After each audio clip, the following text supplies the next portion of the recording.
I brought a pirate ship.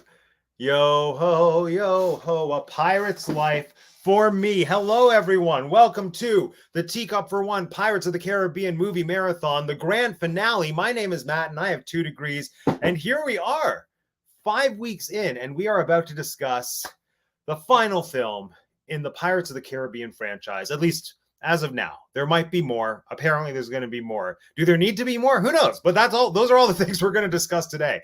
So if you're just joining us for the first time, welcome. I'd say go back and watch the other Pirates discussions that we've had before this one, because this isn't the strongest film in the series. Although I would also say not the weakest. Lots to discuss with Pirates 5. This is my first time seeing it. No, I don't want to get too deep into it. No, because that's what the discussion is for. Let's see who we have here joining us. It's Martha. Ahoy. Oh, Sabrina, my cat. Aubrey's here. Ahoy, Aubrey. Went to the Wisconsin Maritime Museum yesterday in preparation for this discussion. What did you learn? Give me one fun fact that you learned, preferably about zombie sharks. Are they real? What is their natural habitat? Those are all my questions. So we have a fantastic group and lineup of friends and pirate enthusiasts here to join us for our discussion today. Let's bring them in one at a time. We all know the drill. Here we go. It's Tinker Jeanette, everyone. Arr. How are you doing? He's got a sword. You Yo idiots, ho. we've all got swords. Different movie. And cheers. We're, like you said, we're Cheers. winning. So Boom. So much ready fun. for pirate time. I'm very in it today. This movie got me amped. Oh my God. I can't wait to hear your thoughts on this movie. Oh, Yoda's here. Yoda. Yeah. Yeah. TJ, it's a new nickname we're trying out. It's a new thing. I'm very cool now. I'm very cool. I'm hip with the kids. Yeah, you are. So, TJ, tell us all about you. Tell the nice people who you are, what you do. You know the drill. So I'm TinkerJ787 on Instagram. You can find me there. You can find my Disney trips there. You can find me on We Like Theme Parks, where I play a really good magic trick where I'm here and there at the same time. It's crazy. It's witchcraft. Sometimes we're live, sometimes we're not. But you should tune in and find me there. And the Miriam Churro Fund. We're going to be starting Dole Whip Darlings. That's coming down the pike. But you should find me over on Disney Nerdy Network too. Yes, you should. A delight. All right, we're going to bring in our next friend for this evening. It's Morgan from Teaching Disney. Hello, Morgan. Hi. I'm so glad you were able to join us. Me too. It was a struggle to get here today. My flight got delayed for 4 hours today. You had a flight? So, yeah, I wasn't in Orlando. I've been in Boston the past week. Oh, I did know that. Nice. I love Boston. Yeah, Yes. It was my first time, so it was really fun. Ooh. Cool. Did you take note of the squirrels? I remember they were fluffier and more gray than we have in Canada. Yes, I did. And I also went to a few maritime museums while I was there and visited the USS Constitution. Oh, that's so cool. Oh. Yeah. Did you like Nicolas Cage it? Did you steal it? No, we actually went when it was closed, so we couldn't even get near it. Like we had to look at it from afar, but it was a lot of fun. We did a lot of Civil War or not Civil War. What's it called? Revolutionary War? Yeah, Revolutionary War stuff, and I went to a lot of graveyards to see different people. I did that. I think, did I do that in Boston or Philly? I did that in one of those cities. I might have done that in both. I definitely did in Philly. And right? Philly had people I didn't realize were buried there. And so it was just this mind-blowing moment of, oh my gosh, it's was it Benjamin Franklin? It was someone like that. I went to his parents' graves. His parents' graves are in Boston. And then they're buried in the same area as oh my gosh, who is it? John Adams or Samuel Adams. Samuel Adams from Samuel Adams beer and from the beer. From the beer. And someone else. Oh my gosh, I can't think of it. But we also went to Author's Point where all the famous authors are buried. So Thoreau, Mary J. Alcott, and what's the one with the H? Nathaniel Hawthorne. Oh my gosh, you made so much better use of your time in Boston than I did. Right. I I walked was there around and like- went to the Cheers so bar. We Yeah. went That like was it. all over the Boston and past the Boston area. We went like an hour away. I went to Salem and I saw the Hocus Pocus town. Yeah, the sets. Well, That's not the pretty sets, awesome. but like the. I visited Binks's cottage. Nice. I didn't realize that's a real structure. Yeah, yeah. Oh, you I can just see it. that looks so much like a soundstage deal to Yeah, me. the only one that's fake is the Sanderson sisters. Oh wait, that's the one I'm thinking of. Place. Yes, of course. Yes, Yeah, okay. I I'm right. climbed a That's right. giant rock too.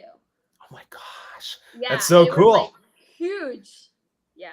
So I'll find it, but oh, here it is. Wait, it's right here. Show us. Nice. Yeah, Oh, and they I see put the little big. sign. It's definitely Nice. like condemned though. Like it's not in Yeah. great shape at all.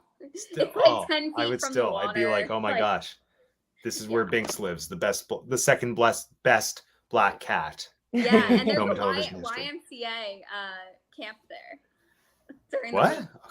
Yeah, like a little outdoor camp. That's amazing. So many places to see. What do we have here? Eliza the cat says, yo ho ho, I hope this is the end of pirate movies. And I hope you're discussing something more civilized in August. Meow, going to watch your TV now. I might watch Roman Holiday. Okay, thank you, Eliza. My cat always has to make an appearance. Eventually, I want to do an Audrey Hepburn movie marathon. I just have to be in a particularly classy mood for that. Yeah. Martha Yipchuk, when I was in Boston for one day, I went to audition for Jersey Boys. It didn't go well. I don't tell people about it. Oh, and I saw Wicked, Matt. What? Yeah. Oh my God. Well, need to hear your thoughts on Wicked. But I want to bring in our other guest. Okay, bring in our other Okay. guest. One more. It's Kristen Zaza, everyone. Hello, I've got my my little medallion Oh my gosh. Sweet. for the occasion. Is that I got it Aztec from the gold? ride. I got it from the- Sure, if they sell Aztec gold at the Pirates of the Caribbean ride in Disney World, Yeah. They do. sure, You didn't Was know that- that? obviously, Was that pre-movies or post-movies post. that you bought it? Oh, Yeah. it's definitely Well, Aztec post gold. maybe like 3 movies, maybe. Oh yeah, it's definitely. Although it's a little bit smaller. It could be one of the 9 pieces of 8. Well, no, it's for sure the coin. It's authentic, is what it is. It's authentic. Yes. That's right. That's right. Hi, everybody. Hello, Kristen. Hi. Oh, I'm so happy to have you on the show again. So I'm it's been a happy while to since be you've been here. here. So remind us, who are you? What do you do? Tell us about Kristen Zaza. I'm a podcaster. I have an audio drama podcast called On a Dark Cold Night that is currently between its 2nd and 3rd seasons. Season 3 launching August 1st. Woo. And it is a I always have trouble describing it, but it is a bedtime ghost story podcast. So I tell creepy and soothing stories to help you relax. Yes, Nice. it's like creepy ASMR. It's the best. Mhm. Yes. Thank you. Yeah, delightful. Oh no, thank you. Thank you. Okay, so I'm so excited to discuss this movie with everyone. We do have one more guest who's going to be joining us, I believe, in a little bit. But until then, let's just start the discussion on Pirates 5, a movie I never thought I would make myself watch, even though I own the T-shirt. Like this is Right? actually. He's like, oh, Yeah. you have a shirt. Yeah, I have a shirt specifically for this movie, Dead Men Tell No Tales. I got it at the Disney Mhm. store on the clearance rack like a year or two after this movie came out. It was maybe $5, and no one can really tell that it's Pirates 5. It's just generic Pirates of the Caribbean t-shirt, so that's why I got it. Yeah, so is this, I know it was my first time watching this movie. Was it anyone else's first time? Okay, Kristen, you're the only one who had seen it before. So you get to answer my opening question, which is, can you recount for us the first time you saw it and what your first impression was then, followed up by how you feel it holds up now? Okay. Well, I just okay. I love the Pirates movies, despite the clear decline in as they go through. I disagree with you when you came in and you said it's not the worst one, but I guess we'll get to that. You think it's the Um, worst one? Oh, okay. Well, you know, I was watching Wow. it. I was watching it again. I have strong feelings about the entire series, and I've seen all of the films multiple times, despite the fact that I feel this way, because I feel like I'm kind of like a Star Wars fan in that with these, in that it's like if they're there, I have to see them. Like I have to be there for it, you know, despite how they went. So 5, I was excited for the trailer. I saw the trailer and it was really, really cool. And I was like, it's gonna come back up. They're what's the word? They're reinvigorating the series. It's going to be great. And my fiance was very skeptical of this. And I'm like, no, we're going to see it. We're going to go to the theaters and we're going to see it like in the theaters and have the full experience. And we went, and I had high hopes. These films always start off great, like with their opening scenes and mysterious, and there are glimmers of hope. And then sort of this, so pardon the pun, sinking feeling as I'm watching it on the screen, and I'm like, oh no.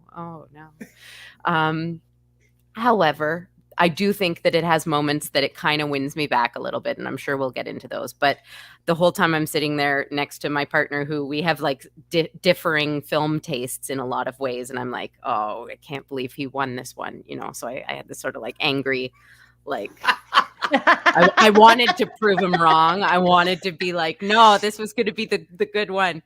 That being Oh my said, God, I know that feeling so badly. and I could feel the smugness on Not him, about like this, as he but knew about- how. It happened to me with Black Mirror. I will tell you that. Oh, I Oh. never Yeah. finished. Yeah, I Yeah, didn't finish don't all of finish it, it because you'll have the same feeling that I have. but- No, Black Mirror, I think, is since it's so episodic, like, I feel every season has its highs and its lows, It but can when a come bad back. episode's over, I'm it's just saying over. that feeling you just described. I Mhm. felt it. I felt Yeah. it. Oh yeah, and you know, but I do, yeah. It has its merits. It has its points of merit. But that was sort of a disappointing, sad first experience with it. And afterwards, you know, I watched it multiple times anyway because, like I said, if they're out there, I got to watch them. So, yeah, here I am. Here you are. But Wonderful. the build up was so big for me because you know I like ghosts, you know I like sharks, you know I like ghost sharks, and I like Javier Bardem, and he looked so good in the trailer, and there are things about it that are so Kristen, so I have to cling. I have to cling to it. There you go. That's all I'll say. Disney Data Oh, says, I got see, I pulled told into you it happened to me. the Here's my Miley husband. Cyrus episode. No, that's not where you start. No, I was so sorry. Start with I the was Jodie like, Foster episode. There was so many good ones, and then I was like, "You should watch it with me." Oh, the Miley episode. Oh Dang. my. Oh my. Ooh, all right. So, Morgan, what was your first time viewing experience like for this? So like many of the other ones, I was petrified over half the time. The jump scares really got me on this one. Like there were times I had to pause it because I got so scared. I had to go back, rewind, and be like, okay, what did they say? Because I completely missed it. And I thought overall, I was kind of meh about it. I was like the ending, I was like, really? That's where you're gonna go with this? Like I was really we'll get there, but I was really disappointed in it because I thought it was gonna come back and it didn't. So All right, Jeanette. So I hadn't seen this one. I was actually really shocked that I hadn't seen it yet because, much like Kristen, that's how I felt about these movies for a long time. And I don't know it came out in 2017. So, you know, I hate to blame it on having kids, but I really think she wasn't old enough to really watch this. So we didn't watch it when it first came out. And then it just fell on the back burner. So here I am. I watched it and I loved it. Like I thought it was way better than the fourth one, as good as the second one. I was like, this is pretty great. I went into it thinking it was going to be cruddy. And maybe that was why. Because like I went into it thinking this movie's going to be awful. And I was like, oh. low Oh. expectations, pleasantly surprised. Right. Mhm. So I Mhm. liked that it tied back into the original storylines more so than the fourth one did. I The agree. two younger Cool. actors I were would better love that. actors than the two younger actors in 4. Yeah. So like there's a great number of things that I really loved about it. There was really only like a couple of things I could point to and be like, okay, maybe not that. It wasn't that good, or something was just unnecessary or whatever. But I really enjoyed this, and I would watch it again. So Well said. And I think for the most part, I pretty much agree. I went in with no expectations. My expectations were I'm going to hate this movie. Maybe because they were so low, I too was pleasantly surprised. Yeah, it was like the opposite experience I had with 4, because I went into 4 thinking there's no way it's as like right. bad as I remember. I was like, I'm sure 4 is better than I gave it credit for, And and it then was it worse wasn't. than you It, remember. in fact, was worse than I remembered. Yeah. And then I went into this with like the reason I hadn't seen it was because I had no question, probably after seeing 4 for the first time, that it would just not be a valid use of my time. And the more I watched it, like it was what I expected it to be, which was I don't even know how to describe what I expected it to be. I just thought it would be more unnecessary adventures of Jack Sparrow and the people surrounding him in his life, which it was. And I don't love that in principle, but I think this movie did it better than 4 did. I like the ties to the original trilogy. And yeah, I agree. The two, like the star couple of this film was far more engaging than what we got in 4. Still don't hold a candle to Will and Elizabeth because I love them together. And yeah. So yeah, pleasantly surprised. Still don't love it. Like I think I almost feel like I like this movie though better than 2, better than Dead Man's Chest. Like I would go. I know. I would. I go feel that like far. it's as good as 2. I almost said it was better than 2. I almost said that too, because all the things I thought were in 2 were actually in We're 3. in 3. Yeah. And so Like, I didn't remember that right. I was like, oh yeah, no, 2's okay, but 3's really good. No, and my experience with 3 was largely similar to this. I went in with 0 expectations, remembering that I didn't like it or assuming I didn't like it, and I very much did. Like everything that This I is thought 4th was on my good list. was. Oh, really? Yeah, I like the originals better. Like I like the original. It's the originals, this one, and then the 4th one. Yeah. Well, I go like the first one, and then all the others are like here somewhere. Yeah. Kristen, what's your order, since we've all been Yes. naming our orders? Literally, it's just 1, 2, 3, 4, 5. Like, Okay. well, no, you know what? I take that back. I think I go 1, 2. I have a specific. 4 is bad. It's really bad. But I rewatch it. I rewatch it a lot because I love the mermaids. I love Ian Yes. McShane. Living last week. She's like, Oh. I know it's not great, but it's for me. It's for me. That's it, right? So while I acknowledge that that's where the structure, I do think that at 3, like I remember 1 and 2 I loved so much, and then 3 in the theaters I was like, wait, what's happening? Like I got so sad because it was so strange all of a sudden, and it just took such a strange nonsensical turn, and not in the way that I like. And then I felt like it kept going in that direction. So I think in terms of quality, I would say 1, 2, 3, 4, 5. In terms of preference, 1, 2, 4, 3, 5. I don't know. Maybe 3's at the bottom. It's hard to say. I don't enjoy Really? watching it. I don't enjoy Oh, watching it, but I acknowledge that it's a better film. Yeah, she Than the turns into last. crabs. Still can't get over that. I mean, and the thousands of, it's like they literally I'm so sorry that it's been a crazy time and I haven't watched any of these discussions, and so I don't know how everybody feels about the entire thing. So you might get my like opinions about all. Oh yeah, the give films. them to it's us. the end of Pirates Month, so you know. Yeah. Thank you Speak for now that or forever hold your generosity. feet. But like, it's like they took a focus group and were like, what's your favorite part of Pirates? And they were like, Jack Sparrow, rum, Jack. And they were like, we need more Jack. And then the 3rd movie came out and they literally were like, thousands of Jacks. Like, what? Why would you do this? That's one of my favorite scenes. So this is where we diverge on this path. I like that scene. It's really funny. No, there were too many Jacks and it made no Fair enough. sense. Fair enough. You know what? It just and like I think they kept with that after 3, 4, like onto 3, 4, and 5, where they're like, people like rum jokes, they like horizon lines, they like Jack, they like monkey, and like script means They like words. monkey.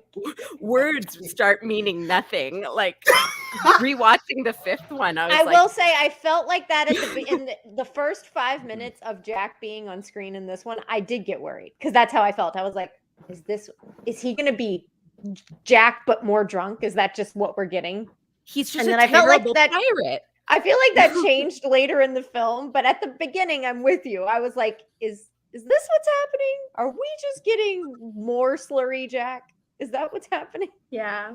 And like nothing, like I get the root of things. Like Dead Men Tell No Tales is a fantastic title, and it's a great part of the original ride, but it starts to lose all meaning in this film when they go into like, he told the tale, and the tale must be told, and I'm like, what tale? What magic? Like, tell me the magic behind this. And the fourth one was kind of like that too, where they're like water upside down and mermaid tears, but Yeah, tears we of talked joy. about that. We were like, and this waterway connects to that waterway, and then you can just wind up wherever you want. It's fine. These two Yeah. films, it's like they decided, they were like, oh, because we went completely in like a fifth direction on the last three, that they know that to just expect the unexpected. It's like they had a whole backstory for this that they just decided we already knew about, and they were like, so we're just gonna bring it up to you, like, with no context. Like, Well, I do agree with Matt what you said about how you like that they brought it back to Will and Elizabeth, because it was at least a little bit of, and Barbossa's history, and because the Mhm. fourth one, I do think it's hilarious how he's got this like romance from the past that we've never yeah, heard we of, don't- and like that we don't get any information on. We're just supposed to totally buy it that these two had some sort of really intense. He love took her out affair. of the nunnery. Yeah, like we're Yeah. not supposed to get that. No, and this one I did feel like it connected back to the history, and where in the first two, I don't like a love story. It's very boring and like fluffy to me. I'm like, I want more of the other stuff. But I will say, at the end of this one, I really ate it up when I was like, oh man, that's his parents, and now they're all together and they're hugging. And I was like, where's the kiss? Where's the kiss? And then they did the kiss, and I was like, I've never wanted a stupid smooshy kiss. I have so much in my life. I agree 100%. It's like when the movies came out, and I literally saw the first Pirates movie like 12 times in the theater. Same. Great. And like I didn't like Elizabeth and Will, probably because I was like, she's a young woman and it should be me, like, because that's how your brain works when you're like a tween. It's like the Wendy Peter Pan syndrome we discovered. 100%. Exactly that. We're like, I should be Elizabeth Swann. Like, I was never on the table. However, but by the third one, when they get married on the boat and you hear that theme swell, like I was in tears. And by the end of this, when that theme came back as they're kissing, you're like, yeah, it's my childhood. Like, I don't know. They were a great focal point for the story to revolve around, and you needed them in their boring drama, I think. Well, I like the idea of them being present, but I feel like they weren't used in a way that I liked. Like they were just In this tacked on one? at the end. In this one, I didn't Yeah. like how they were just tacked on at the end. I wanted and was hoping for more Will Turner at the very least, because I just knew factually that Keira Knightley would just show up at the end, because I think Wikipedia told me that. But even based on the trailers and the interviews, I thought that Orlando Bloom had a bigger role in this. Like I thought he was present and like on the adventure than he wasn't. He's the whole reason that they're doing it, essentially. yeah. Because the first one that finds out about it is the son, right? So like, Yeah. But I I feel wanted like- him to be there. I know, yeah. Yeah. But he can't, right? I mean, he can't leave that ship. Otherwise, You Davy can- Jones's thing would have to be in this again, and it would just be Davy Jones 3. He could have fought Javier Bardem, Ghost Javier. He could have been on the water battles. But and I also will say, when Elizabeth you see in that last scene, you see how short Orlando Bloom is. Oh Because yeah. when you see him up against his son and then up against Keira Knightley on that big hill, so everything's very in perspective, you're like, oh man, he's really short. They cannot hide that. Like, Yeah. He I mean, I'm sure it was rough at sea. Probably lost a couple like feet or something. You never know. See, But but also, I this. wanted to see Elizabeth as like in her full Pirate King glory, and then she showed up in a pretty dress.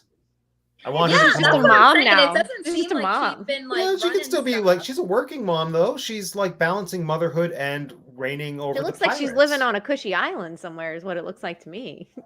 I wanted I more don't think Pirate I King thought Elizabeth. she hung up her like from seeing that and then her not being involved at all in the fourth one. It kind of seemed like she hung up her pirate boots and was like, "All right, I'm gonna kick back and wait for my husband to come back now." Oh, I just Yeah. thought she stayed the Pirate King. I enjoyed If that I narrative was more. the Pirate King and I had Pirate King money, I would just hang out in a castle on an island in a pretty dress too. So I don't really blame her. Yeah, I wonder if she was getting a cut of what Barbosa had, because if she was, that would make Oh, some that's sense. true. He was doing pretty well. So Yeah. yeah, I guess let's talk about Barbosa. Since he's been in he's been in all the He's been in movies to everyone, varying all of them. degrees. Yeah, how do we like him in this movie specifically since it like ends his story and just overall in the entirety of the franchise? Like I'm conflicted because I think he's my favorite character in the franchise, but I like him less in every movie somehow. I still love him. I still love Jeffrey Rush, and I love Jeffrey Rush's performance in this. Somehow I think spoilers, somehow finding out the backstory took away from the Barbosa mystique for me because I liked these characters, how they were presented in Black Pearl. When I know I should be more open-minded to they're expanding the universe, but somehow just finding out little nuggets about their past takes away the charm and the mystery. I think even seeing young Jack, I kind of felt the same way. And yeah, I do like, in theory, the Barbosa story because I do think it makes sense. And I think it's what Rey Palpatine was trying to be but failed at being. Like this to me felt organic for that character to be who she was, to be his daughter in a way that actually even the hints that they dropped throughout the entirety of this film, it added up in a way that felt natural and like I didn't feel like they shoehorned it in like Rey Palpatine / Rey Skywalker. I don't know why. That's what it reminded me of. Yeah, But no, it was just like this was done right.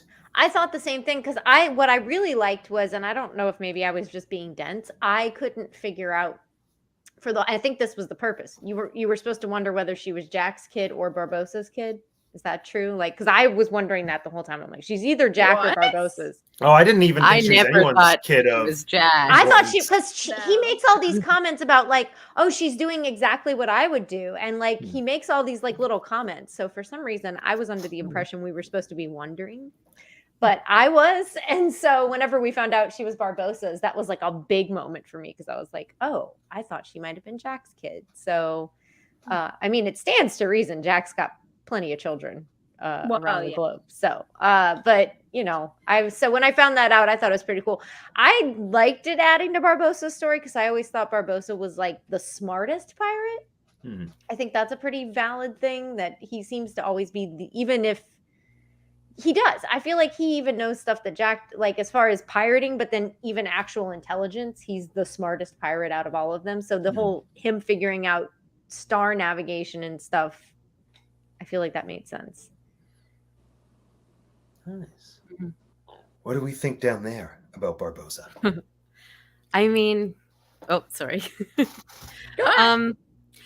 I'm conflicted as well for a couple of reasons. I mean, I'm sure, again, I haven't tuned into your bunch of the previous episodes. And I love, I am a big fan of Jeffrey Rush as an actor, but I do think he had sort of a, what do you call it? A controversy recently. Oh, he did? Oh. Yeah. Dang. And yeah, so that's kind of,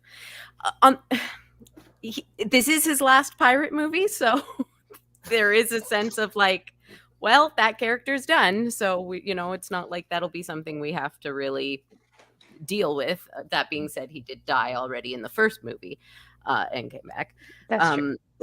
And he was, and he is my favorite character in it. Like he's in the whole series. It's a fantastic character and it's played very, very well. And he's extremely charismatic and, well, I would say written well in most of the films except for the fourth and fifth. Yeah. Like in this one, wait, no, this is okay, because I watched the fifth one last night and then I was like, I want to watch the mermaid one, so I watched the mermaid one immediately after. So I might confuse the timelines, but like his weird frog collecting habit in the fourth one was I was like, what an interesting little byline we're just going to insert for convenience here. That's headed cool. Old Man Abernathy, like, like what's going on? But okay, back to his storyline. It does feel a little bit out of character. Like I know that's the whole point, right? Is that it was probably like, this is going to be Jeffrey Rush's last Pirates film. He has to go out on a good note, and so they want to give him an emotional grounding in the series that he hasn't had yet, and that I don't know, and give him like a redemption. Again, spoiler alert, but like the ending being like Barbossa's redemption. It was a little bit twee, like a little bit cute for a character that I think is dangerous. But that's how I feel. That's the direction they went with Jack Sparrow as well. You know, in the first 3 movies, again, declining as they go on, there was an element of danger, and then he kind of just became like toothless for the rest of it. And yeah, I feel like that a bit with Barbossa in this. It's he doesn't. I don't know. I understand why they wrote him this way, but I don't think the character gets to shine in the way that he did in the first and the second. Yeah. Like the second movie in the theater, when he came back at the end, like I and some dudes dressed as pirates in the front row stood up and like cheered. You were there too? No, that was my friends and I dressed as pirates for the first 2 movies, so that's why I was like, oh, that was you. Was this the Cineplex in Etobicoke? No, this would be Metairie, Louisiana. So yeah, cheers to dressing as a pirate all over the globe. Yeah. So like that I don't know. He was a villain, right? Like I know that he was an anti-hero, and it's sort of the heroing of these anti-heroes bugs me a little. Yes, that's the best way to put it. I didn't think he needed to sacrifice himself personally in this storyline. I feel like that was one of the things that got me. I was like, I feel like in movies past he would have hopped down, stabbed Salazar, pushed him off, and stayed on the thing. But now, because it's the 5th one, we're just gonna go. So unnecessary. Jumps off. It's like when Kate Winslet pushes Jack off the door, even though there's quite obviously room for him on the freaking door. You're like, well, why can't you just stay? Well, the whole ending, like, why anybody decided to do anything, like, you're like, why you didn't have to do any of this? We could have all just lived. Like, I don't understand why everyone. Salazar was alive now. I don't think he was trying to kill anybody anymore. He was pretty cool. I was like, why's he gotta die? Oh, because his desire for revenge superseded his it's desire done. for life. The thing he was mad about is gone. I know. They were all humans. It was fine. They all could have been happy together. They just could have gone on with their pirating, but they didn't. Yeah. Maria, how'd you feel about Barbossa in this movie? Anytime he has a white powdered wig on, I absolutely hate it. I'm like, that's not him. It's just not him. So ever since the 4th movie where I saw that, I was like, who the heck are we now? Like, who are we to do this? He's a fancy man, don't you know? I know. I agree. I hate fancy man Barbossa. I hate it. I was like, what are you doing, dude? Like, this isn't you. And with that I don't know if it like would have made a difference if it was still like the old school Barbossa, if I would have felt differently. But I just feel like this was not, it just didn't, I understand why they did it, but it didn't make sense to me. I was like, why did you have to make it so that like he was her father and everything? And I was like, I saw it coming from like a very early point. Like, I think like before they even said it, I was like, I bet you she's related to him. Like, I bet you, like, it just seemed fishy the way he was acting. And I was like, or she's related to someone. And I didn't like it. And I was just like, so the whole time, even when we found out about it, I was like, no. And then at the end, when she's like, it's Barbossa, I was like, no, you do not earn that name. You did not earn that name. Go back to your old name. And so Ray Skywalker. I just Yeah, I didn't I'm like with you. that. I liked the love scene. I liked them, and I wish they had just kept them like more separate. Like it would have been fine if he was like, "Oh, I knew your father," or something like that. But to be her actual father, and I was just like, "Oh, I don't." Also, I was like, couldn't he be like her grandfather? Not yeah, her he's father. so old. That was another thing I felt. I was like, how old is she? She's like 18, right? Like, is that what we're Yeah. supposed to? I'm like, I'm pretty sure he's your grandfather. Plus, he was this Oh, old when he turned because into a then dang ghost. He I would have mean, been born like around the time of the first 3 pirate movies. For how? yeah, but when- they were already That's a good older than point. they really were Yeah. because they were ghosts from a time Oh, that's even grosser. before that. Yeah. So he's Yes. like But you Wow. know, really old. she would have had to be conceived after the third one because she's Yeah. like the same age as Will. Yeah. Will's Which is son. begging the question, who? But also Ow. the timeline is just so off to me. Like no one has just aged enough for me to really believe that Mhm. that is Will and Elizabeth's son, and that is Barbossa's daughter. Well, I mean, Barbossa looked really bad in this movie. I'm not gonna lie. He Well, looked yeah. real It was bad. really rough. Like I was like, if you don't Is he die Jeffrey by Ruff? by hanging off of this anchor, you're gonna die from like a coronary or something. You are just not looking the best. Yet Jack looks like even younger than he Okay, did. well, we can chalk that up to just Johnny Depp magic, okay? Because he be. But then Elizabeth keeping and on, Will, keeping I mean, on. I understand why Will wouldn't have aged because he's like magical or whatever. But Elizabeth didn't really seem I thought like he that visibly much aged. She didn't seem old enough to No. have a son who is like 18. She doesn't, but Orlando Bloom, I was like, Oh, he looked older. Yeah, he I was pulled like, it you off. take those barnacles off and you can kind of see it. It's, Yeah. But it's just the whole thing, like the whole timeline aspect of it, and then you added in that, I was just like, oh no. Like I was just like, no, I don't see this and I don't like this, and I'm not buying it. And the only redeeming thing for this movie is how much it ties back to the original, and it kind of wraps everything up real nicely in a bow for me, which is why I can't believe there's a 6th one. It's gonna be Margot Robbie. Just wait. I have a video. It was supposed to come out a month ago. I finally shot it this weekend. Maybe it'll come out next month. We'll find out together. Did you see her as Barbie? of Oh, I've course. seen all. I've been following all the Barbie updates. The movie fascinates me. I'm She so looks so excited. And if good. they don't have Aqua do the soundtrack, They're I'm not. boycotting it. I'm They're The not. boy- It's whole no, official. soundtrack. Aqua, yes. I own both Aqua. Actually, all 3 Aqua's Aqua Aquarium, yeah. albums. Dr. I own Jones is a all classic. 3. No, even the Oh, ones I after. love them. It's just Yeah. quite in your face music for incidental. It's got to be whole soundtrack or nothing. That's it. Yeah. No, I I can heard see that it. Aqua apparently, or there's like still bad blood between Aqua and Mattel from like 30 years ago. Oh, So the jeez. movie doesn't get the Barbie girl song. They've already confirmed. I know, but we get all that pink and Margot Robbie and Lot of Ryan pink. Gosling. Yeah, Pink that and highlighter.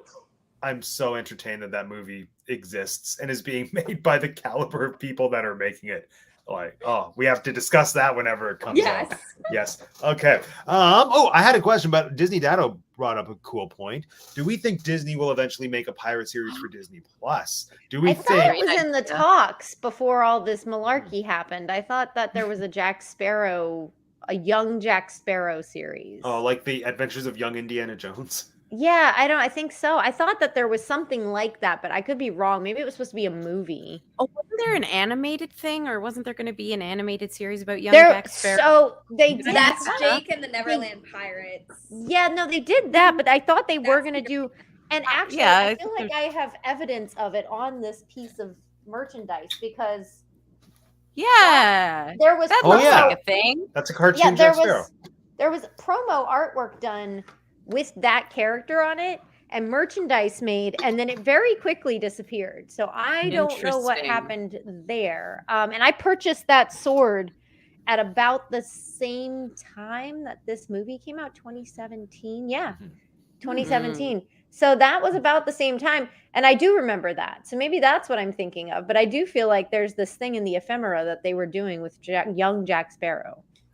Interesting. that's the Well, thing. Why is it's so wrapped up in Jack? I know. I just need there's more to the Pirates universe than Jack Sparrow. That is the thing. I love Jack Sparrow, and I will eat up like any Jack Sparrow stuff they want to spit out. But I during this viewing of this movie, I started to feel that way. I was like, I'd really love if they branch out and do some things in the universe that have nothing to do with this particular set of people, but like is kind of intertwined with them, but is still like in the Pirates universe. I Yeah. would like that. Like I think the first movie had it right with this whole thing that he's very important, but he's not the focal point. Yeah. I think that's Yeah. where he flourishes as a character is as not necessarily comic relief only, but as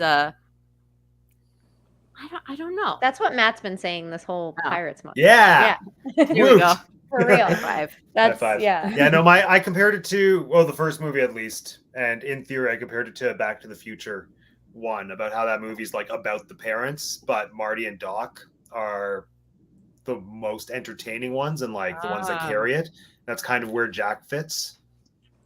I feel like it's any Russell Brand where he's like the star. Like I feel like when I saw Forgetting Sarah Marshall and then Get Him to the Greek, I'm like, it's a Jack Sparrow thing. He can't Oh, be Get Him to the Greek is like one of my favorite movies. I do ever like in Get Him to the Greek existence. a lot. Oh my god. Never seen Get Into the Greek. Is that where Rose Byrne is? It Yes. Rose Byrne? Is she in it? Yeah. Yes.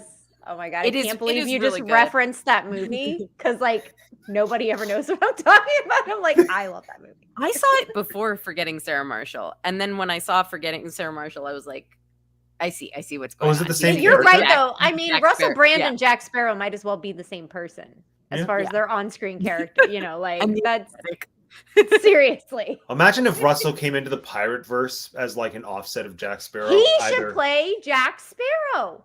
Have we That just would solved be the fun. problem that they're having? I mean, I don't want to let Johnny go, but geez, I would take a Russell Brand Jack Sparrow. yeah, I think he would that's have a to be great like idea. John Sparrow. He'd have to be He's the like his son. brother. John's, like, Jerry I want like a Sparrow. prim and proper lawyer who then gradually becomes a pirate. So like I want really like cleaned up Jonathan Russell Brand. Sparrow, Yeah, Jonathan Sparrow. attorney Esquire. at law. Yes. She-Hulk. Movie Mania Nick is here. Hello. Ooh. I do have pirate pops. They're not in this room. Yeah, but we they exist. don't. That is really strange that I don't have a Jack Sparrow pop. I Well, would Jack never... Sparrow's valued at like $400, so you're not gonna get Really? Jack Sparrow. And Yeah. they've never done like another series of him? Not of Jack, no. And Stop it. Barbosa's hard to get. Oh, well, I would Um, never in my life buy a Will Turner pop doll, so. Oh, I don't think that. Well, if that exists, it's old and worth more money than he's worth. But like Or the worth park more. pirate pops, I have. So I have the dog, and I have the and I have Red. Yeah, love- I have seen your dog one. Yeah, I for love both sure. of them. Love them. So yeah. So if there were to be a Pirates Jack Sparrow, or not Jack Sparrow, but like a Disney Plus pirate series, do we think it would be Jack Sparrow? Or I think that would be the opportunity to explore the universe without Jack, because like I think it's such a tease. Because I'm always going to talk about Wedlocked because I still love that short exists. Kristen, do you know about Wedlocked? No. The pirate short. So there's a 10-minute short film that is the bride auction scene, but as a short movie with the redhead. And When was this made? this was made when they were shooting The Dead Man's third one. Chest and At World's Oh. End. And Yeah. it was made after hours before they demolished one of the big sets. So the art Mm. director made it. It's 10 minutes long and it's just hilarious and I adore it. And it was released with the 15-disc Blu-ray special edition collector set when the third movie came out. So like nobody saw it because that was the only way you could see it. Wow. But now it's on YouTube. But what I loved about that, which I mentioned in like a previous discussion, is that it opens like an old-timey Disney movie where like they have a book that says the pirate code and they open it to like a chapter and it's wedlocked. And it just Huh. seems like it's a structure where you would expect there to be more stories of the pirate code, but there aren't. Like that's what I would Huh. love to see from Yeah. a Disney Plus series.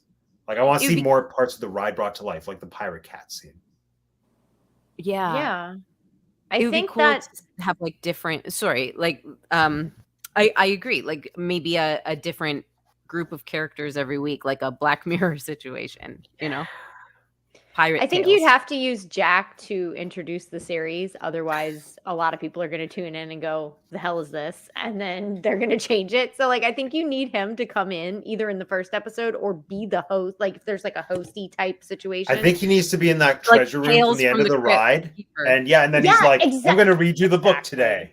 Yes. And then, Yeah, no, I very could much. see- Yeah. I could see what's his name? Shoot. Oh my gosh, I forgot his name. Barbosa? His right hand man. oh, Oh, Gibbs. Gibbs. I Yes, could you're see right. Gibbs, like, Anything he leading says the is like series. gospel. Yeah. Yes. That'd be cool. Because he's always telling the tales, and I could see him like really introducing it and like making it what it is, or something about him and the crew and where the crew goes. Like I could see stuff like that really taking off as a series. But I would don't eat that know. up. He's like my second favorite character. Gibbs is Yeah. freaking fantastic. Yeah. And he's the one that always tells the stories on the ship. He's always like, "Oh, Yeah. the curse." Like, Yeah, he is. You're Yeah, right. so- And he could so- explain a lot of the lore. Imagine if you did a what if, but pirate. Oh.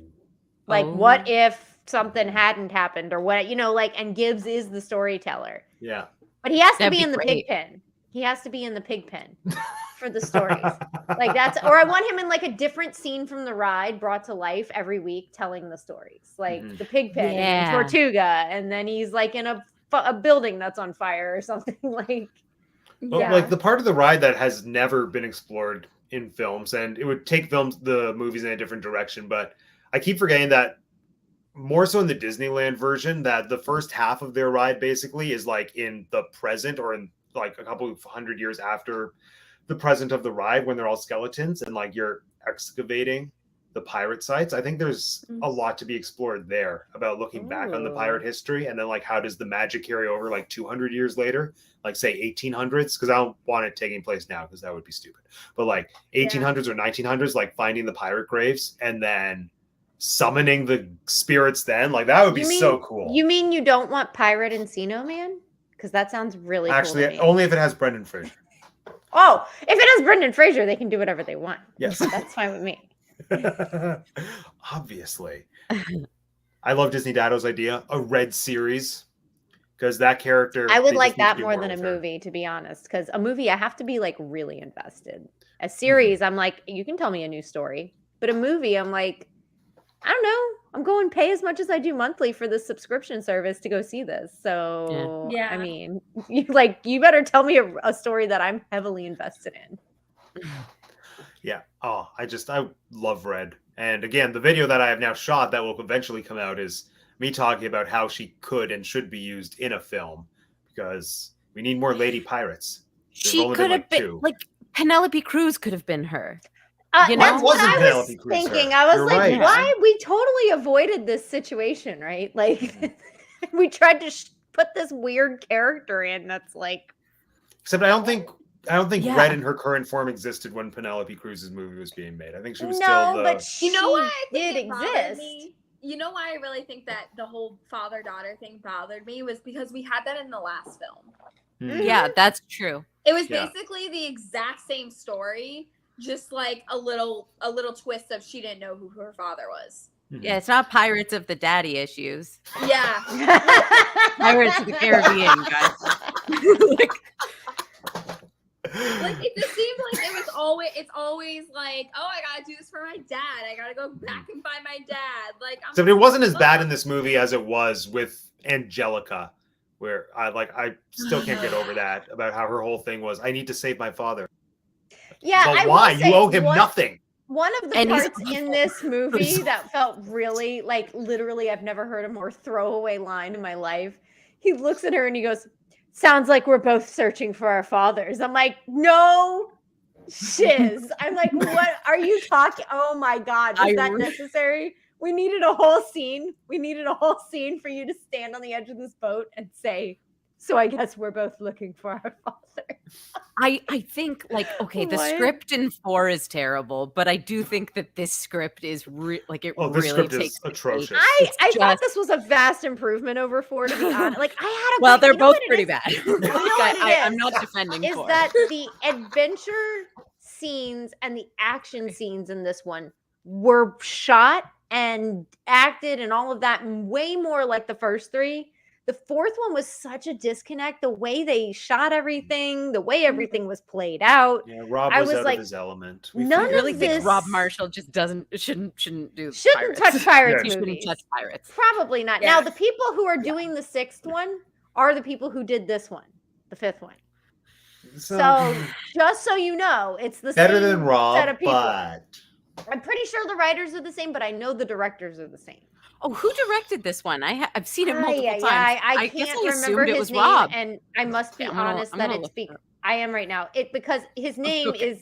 is foreign, and it's something that I cannot put in my brain like permanently. It's like they just need to just get Gore back. Here it is, Joachim Roning. What else Yeah, has I Joachim don't know. done? So he's done 5. He's working on 6, right? And then I had it. Here it is. They did also. What else did they? They did something else. The screenplay is different on 6. Different writer. Good. Good. And then we have no other information for 6. Just the writer and the director. Just get Patty Jenkins to do it. I want the Patty Jenkins Pirates movie, but like Wonder Woman 1 Patty Jenkins. Oh, And yeah, that's Interestingly enough, the writers were the same on 1 through 4, and the only one that was different was this one. But I think 4 is also weird because they tried to inject Jack Sparrow into that pre-existing story from the book where Jack Sparrow just organically didn't make sense. Yeah, choosing some weird 80s sci-fi short story, I don't think was the best way to go about expanding the Pirates universe. Does Like Kristen that not just know? Kristen doesn't know. So Kristen 4 was actually based on a 1987 sci-fi fantasy novel that Called On was Stranger written Tides. called On Stranger Tides, and it was a great story. Probably I haven't read it yet. I very much intend to, but it was like this cool sounding story that involved like voodoo culture and like all this stuff, and they just injected pirates into it. I didn't know that till Matt told me, and now I'm like, oh, this all makes a lot of sense now. It's like essentially a big I have a very poor grasp of what a spec script is, but it sounds like that's what's going on. Kind of. Sort of, yeah. That's like the Hellraiser your area of movies? expertise. Oh, don't start. Are you going to badmouth the Hellraiser movies? I might have. Listen, to come I've for seen you. them all. I I'm love here those for it. movies. But I do too. I do too. But the whole thing with them was that by like 5, 6, 7, and 8 or whatever, they were like, here's a corrupt cop script. How do we get Pinhead in there? Well, I Here's gotta a- be honest. Have here's you a ever read? Have journalist. you read every single one of Clive Barker's novels and short stories? No, I've read some of them. I've got Okay, 2 books I've- of his plays over here. I've read Ooh. every single one of his short stories, and I've read 2 of his full-length novels. Oh, Abarat. That's- I read all the Abarat series. Yeah, I love it's them. Kind of how he writes anyway. I know. I love them. Eventually, God we love 'em. just end up at Dirty Cop because No, it's I also love- kind of like that's what happened with the Super Mario movie in the Yeah. 80s, where they had this movie that was very vaguely Super Mario-esque. Then at the 11th hour, before they started shooting, Nintendo was like, "Here's money, make it Mario." Yeah. Ooh. See, I love that's that movie though. This is my guilty pleasure. I really love that movie. you know what? Quick segue. Someone has Daniel to. and I did a marathon during the pandemic. One of our many lockdown marathons, where we watched as many video game adaptation films as we Ooh. could stand. We had to cut it off because they were so bad. But that was the first time I saw Super Mario Brothers, and I Really? was deeply upset by that Oh my film. god, I love that movie. I don't like it. It scared me. Hellraiser I Morgan- can stand. Morgan, but have I you could ever not watch seen? this. Have you ever seen the Super Mario? I know we're way off track from Oh, it's Pirates, but have you okay. ever seen it? No. Oh my god, I didn't even it's know they so had a hard. movie. It's so hard to find. You know, I tried to find it to show Nola, and you like can't find it. Good. There. Yeah. I 'Cause think. after I saw it, I burned every copy. Oh my god. No, I Disney Dado endorses a video game movie marathon. Yeah, That would be fun. Well, you actually, gotta. You What gotta movies watch. are good, Kristen? You gotta watch Wreck-It Street Ralph. Fighter, and where he goes, he's probably in the rafters, and that's Yeah. John Claude Van Damme saying probably. Oh, He's Street Fighter probably is in one the of my rafters. favorite bad movies for sure. But in terms of the best, did you say which ones are the good ones? Was Yeah, that the question I heard? what are the good ones? The good, if I were to ever do a video game Wreck-It marathon on the Ralph. channel. But that's not a real video game, Yes, it is. is it? And it Six probably Sense was after the Junior's movie a real came out. video game. Oh, my mistake. Yeah. Cool. Well, I think the most of them were really, really bad. But there were a couple of surprising ones that I actually watched when I did not know they were actually video game films, which are there's a movie called The Yin Yang Master, and it's a Chinese film, and apparently it's based on a mobile game, and it's incredible. It's on Netflix. It's really, really good. I highly recommend it. And apparently, yeah, it was a video game adaptation of a Japanese manga series.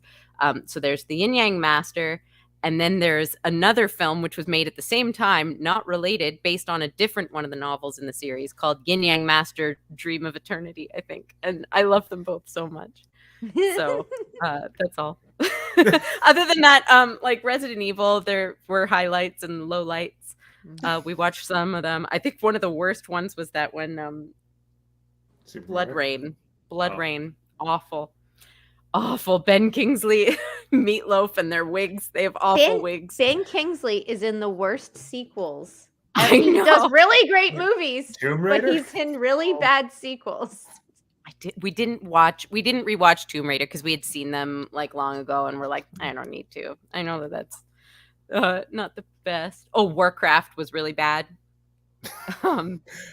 Sounds like they're just video games are meant to be video games. Is there a video? Silent game Hill. of Silent pirates? Hill is good. Silent Hill is Silent very Hill good. is freaking amazing. Yeah. Freaking amazing. Sorry, I love. What that I've movie. heard that they're going to do a live action of the Disney video game, Which one? The one that's coming Ooh, out Kingdom later Hearts? this year? Kingdom Hearts. Oh, Kingdom yeah. Hearts. Oh, That'd be cool. that would be Imagine the weird. Kingdom Hearts movie. Oh my god, that'd be so awesome. If it was live action, they'd have to live act like did Oh, you bring can back you Emma imagine- Watson? Can you imagine a really like real life CGI of like Goofy though? How scary I that don't would want be. that. I refuse. I don't That's want really no. No, No. thank you. No, thank Burn that you. movie to the ground. Well, I No. feel like No they milk. would just put them in their cartoon animated form. They Like, better like because what if they did try to with like Chip and Timon Dale. and Pumbaa them, that's no good. No, Yeah, like I that's feel not like it. they would do what they did with Chip and Dale Rescue Rangers, where you Okay. have the real people, but then you also have the cartoon. Okay. Okay, That'd I'd be be in cute. favor. I'd be in favor. Yeah. Oh yeah, 'cause I was pirates. thinking Max Yeah. with, Yeah, like, I know we got way off. Sorry. Yeah, pirates. Tangent. We've kind of touched on how bad the script is in this movie because I think it's terrible. It's What I awful. think, yeah, like the plot, the words that they were speaking to each other, just there was no nuance. All the stuff I loved about the first movie, and I guess second and third, slightly less so, just went away. And this movie is so. I use this term lightly because I know what it is, but I don't. It's very MacGuffin-y, which I don't care for. Where it's just Yep. all based on like, let's go get the trident, and the trident is useless. The trident means nothing. What do we think Yep. of the trident? Because I No, it's hated just the a trident. thing to look for. It's just Yeah. like we have to find the trident. That is It the felt- purpose of the It felt trident. like they were at a point developing this movie where they thought, what haven't we discussed that's in like maritime lore? Then they spun a wheel and it was like Poseidon, spin the next wheel. Trident. Oh, you mean like the South Park manatee balls where they have to pick the plot of the story and they pick the random little balls? Do you Yeah, remember how that? I've never that seen kind of South thing. Park. That sounds hilarious. Yeah, that was a thing, and that sounds very much like what you're saying. I agree, though. I mean, like I was kind of watching it, and then Disney Dado tuned in like towards the end, and he's like, "So what are they looking for?" And I'm like, "I don't know, like Poseidon's trident or something. Who cares?" It And then literally the only- doesn't and the matter. only thing that they did with it was they broke it. And then Yeah. Yeah, and it took that them was so what- long to figure out they had to break it. That's It what was so ticked me off. obvious. I was like, okay. I will say the scene leading up to this, where she's in that area that's supposed to be a map of the heavens, that land. yeah. Oh, that was beautiful. That was Yeah. that was one of the most beautiful shots I've ever seen in a Pirates movie. And I typically want like luscious landscapes in a Pirates movie. So I usually don't like these kind of more like CGI-ish landscapes, but I thought that was so cool and so pretty. And I think that kind of, like Kristen said, there's parts of this movie that like rope you back in when you're starting to get ticked off at it. Yeah. And that scene totally did that for me. I was like, oh my God, it's so cool. You've got to find the Triton. I'm like, this is Well, for me, it was so when they were on neat. the ocean floor and the water was on either side. It just looked like the most fun playground at a Disney theme park I wanted to explore. Yeah. Yeah. Even though the poor fish were flopping. Yeah, it was a little, I don't know. I was like, all right, this is a little It was kind of like Moses. It's a little on the starting to nose. see. Like, That's Yes. what it reminded me of. It reminded me of Moses. yeah, though I wanted to say it was a little biblical, Yeah. but it was a little on the nose and a little kind of, I was kind of shocked. They kind of did this in the third one. And I felt like that there was that scene where they were trying to save them and they're riding along the edge. And I'm like, oh, somebody spent a lot of money on that special effect in the third one and needed to use it again because they spent a lot of money on that and somebody needed to use it because I felt like it looked just like the third one when they're all about to fall and into when the we were water. doing I that was like, review, oh. I said that. I was like, oh, like coming up, it looks almost the exact same scene. Yeah. Yeah. Yeah, for me, Salazar is what roped me back every time because, like, I like a good ghost, and I thought he was beautiful. Like, that's what I'm here for is this guy and the ooze coming out of his mouth and stuff. That was, and the CGI behind those pirates. It was a cool concept that went nowhere, and then it really disappointed me that he sort of just devolved into, like, I understand why he's like almost meditatively saying Sparrow over and over and over and over, but like he has to have a little bit more going on, right? Like, I don't know. It was disappointing, but I did like him. The CGI was like almost in 2017.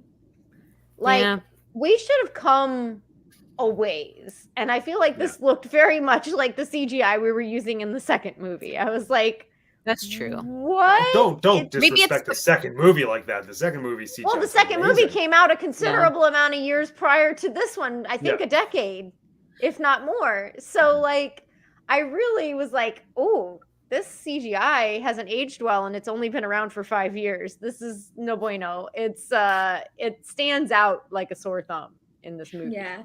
Yeah, maybe it's just the concept. Like, I liked the concept, the I design. do too. I thought his character was gorgeous. I thought that the attention to detail they paid on his was great. But then a lot of other characters, I was like, you put on a green leotard and we're just filling in the spots that we want to fill in. Like, I can very much see that. I'm like, that's what you've done here. Yeah.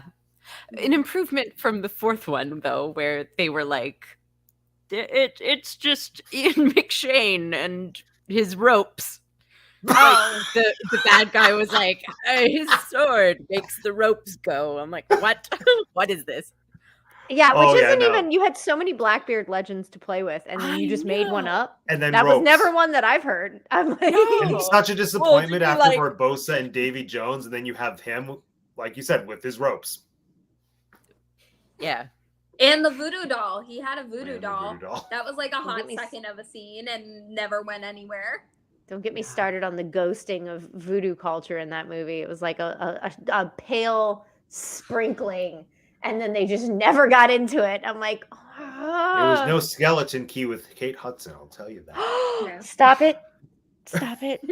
That movie holds a very dear place. Oh, I love that movie.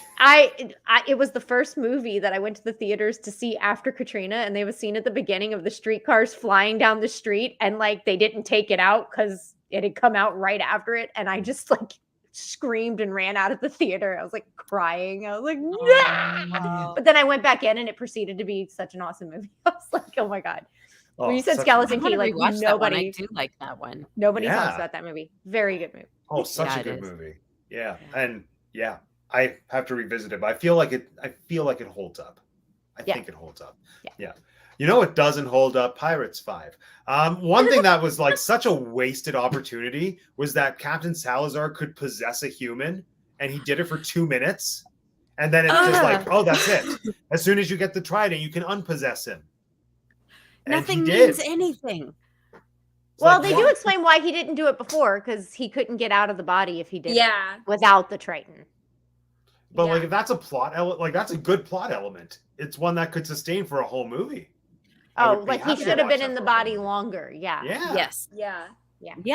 I feel like it Like- was kind of a wasted opportunity. Like he definitely could have like done it a lot sooner.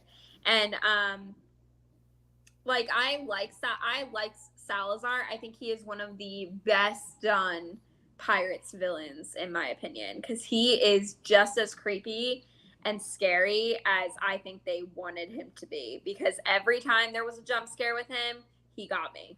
Every time. Mhm. And I did not want to look at him. Like no matter what, I did not want to look at him.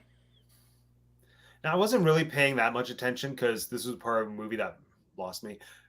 How did he become Crazy Ghost Man? Did he just die and then he became a ghost, or was there more justification? So they allude to this triangle, which is, I oh, guess, the similar. Devil's Triangle. Yeah, and he's like, Yeah. hey, you can't go in there. We don't really know, again, like Kristen said, we're not explained what the magic is in this Mm-mm. place Yeah. or why it's there, like we were the gold in the first movie, Mhm. or Davy Jones. We're Oh, not the gold in the explained first it. movie. We're not given an explanation, but then Yeah. we're shown the scene where young Jack brings him in there and his ship crashes, and we watch the whole ship crash scene, and he dies in those waters and then turns into death, I guess.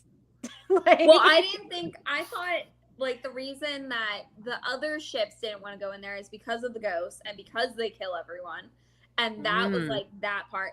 The whole ghost thing, I thought it was because he had such a grudge over But that doesn't explain why his whole crew turned into it, I don't know. or that I first thought mate it- I guy. thought it Beauty had and the Beast something to rules. do, like right when he died, something happens. Like someone said something or some sort of spell or something, or his anger was so powerful that it turned them. It made him want revenge or something. Yeah. Like I don't know. As long as the movie was as unclear as I thought it was. Yeah, they Morgan, I just- think yeah. that's exactly how that was written. Was like, and some magic, they're like ghosts and they're mad, and so they're undead. Like, I think that is the limit of the thought that went behind. Yeah, And now I they You know have don't. what I mean? sharks. We can We're- rationalize it all we want, but Yeah. I don't think We're not anybody really told what's planned it. happening in those waters that makes it Mm-mm. be No, a pot of it's- stuff that turns them into And why ghosts. were the sharks zombies? Like that I didn't understand either. Why the Like, sharks? Yeah, I just- and they've I got just them like that chained they up had on the them ship At and, the like, ready in the Yeah. basement of the ship. Just Don't like It don't was- ready a cannon, ready a shark. Also, you know what I realized in that scene is that in all of the magical stories that we've been fed through this universe, we still haven't gotten the story of how the compass came to be the magical compass. Like What- the guy Because of gives it. it to him and No, says, "Here, but Calypso it's gave it to him. yours." Yeah, That- well, the guy, whatever, he gets the thing, and we see the thing is a Mm-hmm. thing in every like freaking movie, but there's no movie about why it is the way it is. Like, why does this Mhm. compass do this? But Yeah. in this movie, did they say that Salazar gave the compass? Because I'm positive in another Not movie, Salazar, Calypso his said old that she captain. gave it to him. Like who get? Like, His old That guy on captain. the ship gave it to him, and then but it got Calypso lost. said she gave it to him. She did. Plot Yeah. hole. Yeah, it does. Man, Yeah, I'm I was like, gonna say, is it that feels the like- next movie? Do we get that? how Calypso took it and then gave it back to him. Give because back- they, Or how the compass even is this thing? Why it is this thing? yeah. It's the heart of the ocean. Mm. It's so That's the upsetting. thing. Kristen's right. Like there, and I didn't even realize that when I was watching it. I was just having such a good time because like it was just so much better than the fourth one for me. I was like, oh yeah, this is actually really good.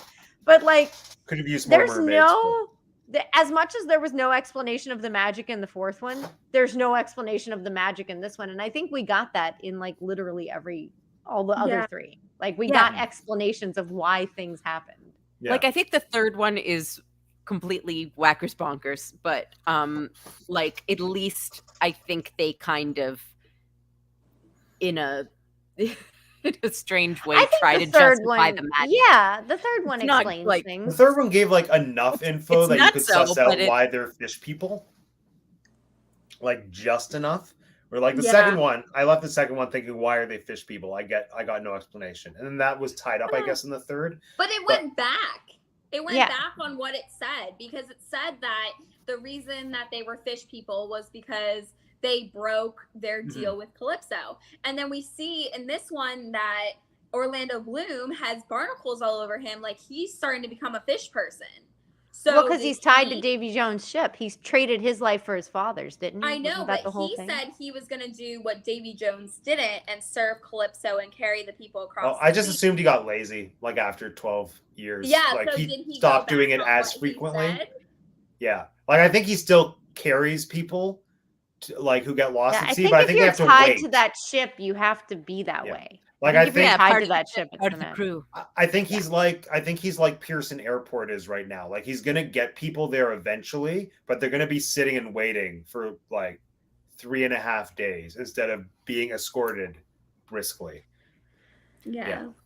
Hey, Yeah, can yeah. I point out someone who's in this movie? Yes. And maybe you can remember who he was. I was like, let me throw a quiz at Matt and Oh, and I'm friends. gonna be so bad at Um, this. So when we did Peter Pan, I pointed out Bruce Spence was one of the pirates, and everybody was like, "Who's Bruce Spence?" And I'm like, "He's this really cool New Zealand actor who is usually covered in prosthetics, and he was the mouth of Sauron. He was he's been in a bunch of things. Oh, he was in Queen of the Damned. Who was And he he- in Queen of the Damned? I think he was not. Is it Cayman or who was with when all the ancients come Yeah. and he goes Oh, in the is he, deleted like, scene he gets a the line. tall, gaunt one? Yes. Yes. Okay. Okay. Yeah, Yeah. I think Yeah. it's either Cayman or I Yeah, it's- can't remember the other No, fellow's no. name. I know exactly who you're talking You know about. who I yeah. mean. Okay. Cool. So he's in this movie. Who remembers who he plays? Oh no. I wrote is down in he big letters Bruce Spence. is he the British guy? Like the Norrington of this movie? No. I'll give you one of his lines. He goes, "Francis?" Oh, what is that? When is that? Because in Peter Pan, I said he's the one who goes, "Girlies always go first." He has the weirdest delivery. I love him. He says lines so funny. Who is he in this? You have me. I'm He's not like gonna get it. unveiling the bank, and then his Oh, wife is yes! Oh, okay. So then he's like, "Who get this trollop out of here?" And they go, the, "Oh, that's like, your wife." governor of St. Martin's. Yeah. Yeah, Okay. yeah. It's his wife. And he goes, "Francis?" Francis. Anyway, that's Bruce Spence. That's the mouth What of I thought Sauron. was really love funny and like it would be almost unavoidable these days is if that happened like back then, like that woman they would have just brought her over to the gallows instead of the pirate back then. Like Oh yeah. look what she has done. I have so many thoughts though about the whole thing about women at the for the most like the first half of this movie, and the way that Karina is treated. Like, okay, I understand. Oh my I god, it I makes me totally so believe- angry. Yeah, like I get it that women didn't have many rights at all. I understand. I'm absolutely a feminist, but like the fact that she walks into a store, they're like, "Oh, woman!" You're like, women went to stores. And No, like, but that was a scientific study. And so there would commonly be signs on the door that said no women. Because women were not supposed to study those things. Well, no, And at that so- time, if you were even studying something like that, like astrology or anything, at that time, they would have considered you a witch. On But that if you were a note, girl one of the or a male. The funniest scenes in this whole movie is the horology scene.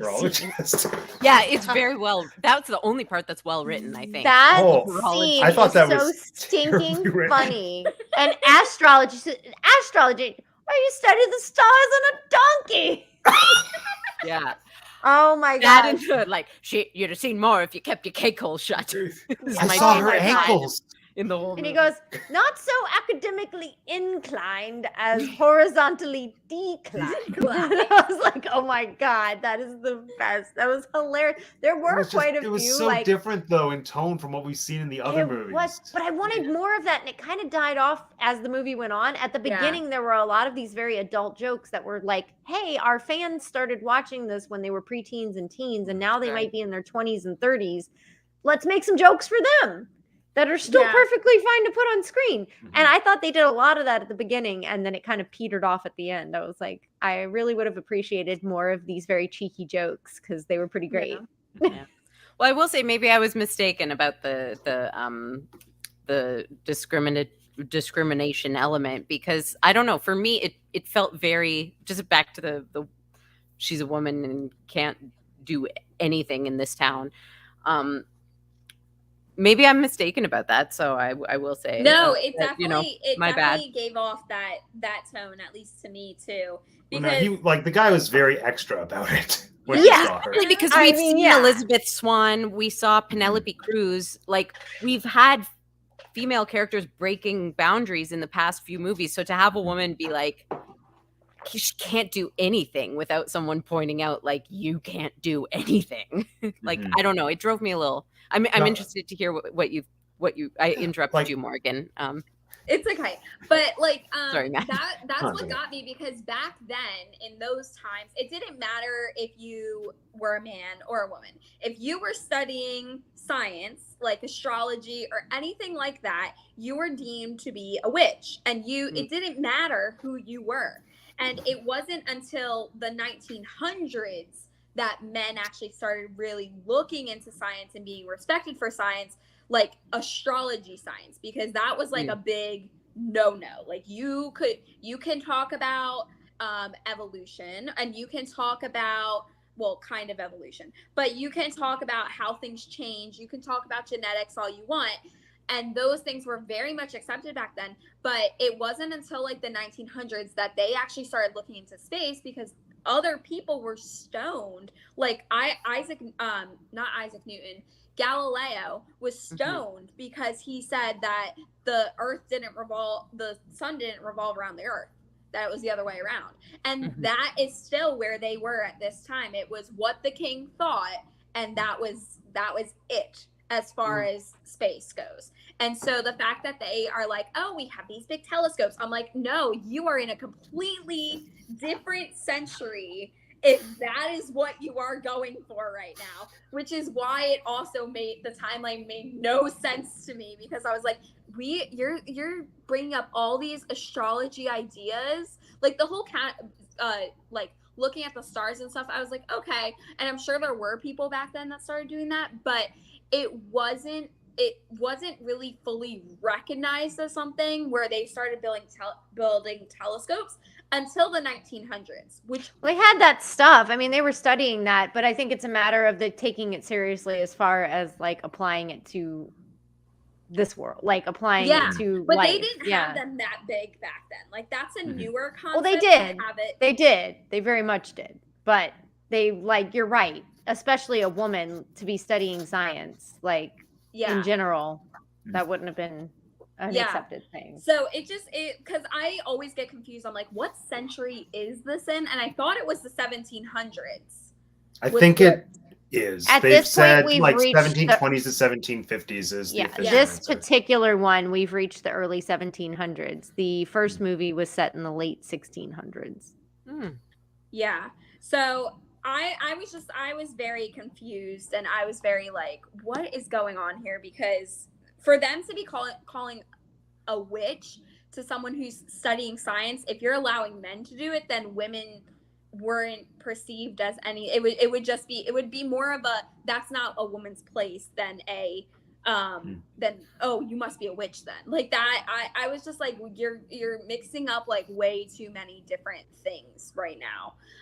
Because before they started accepting men for science, they would call them witches too for it. Anytime that someone did science, it was like, oh, you're a witch. And so I hated that whole entire thing, and it just made it, I was so confused by it. Yeah, it certainly did seem like it was taking a like your one's typical imagining of like the Salem witch trials and everything, and applying it to this point. But Yeah. Which it makes was sense. a whole 100 years before that. But it also didn't make sense because, like, so they keep calling her a witch. I'm like, okay, I'm not quite sure I understand this plot point, but I'm with you. But then there's like a witch next door that the army knows about, Yeah. who's Yeah. like a legit witch, and they're like, "We need your help, madam." I'm like, wait a minute, hang on, like, and we have like David Wenham's character who kind of went nowhere either, but I love that guy. So I was happy to see him. But like him going and visiting the witch, and when she goes like, "She's not a witch," he goes, "Yeah, but you are." I'm like, then why aren't you doing anything about this? Like, I think Yeah. it's supposed. I actually felt like that was a deep plot point whenever they did that, because I felt like it conveyed to me that calling women who studied or were of different persuasions, whatever, calling them witches was a way to bring them down. When in all reality, when they actually knew a witch, they used her Sure. for her power. So Mm. for that's a me, really good point. Yeah. for Yeah. me, that spoke more to the societal statement in That that it was way. never about witchcraft. Because I Yeah. did notice that. They were like, no, she's educating herself. No, she knows things. She Yeah. comprehends things. Mhm. She can operate without a man. And I Hmm. felt like that was more, and I felt like it was a very well written part.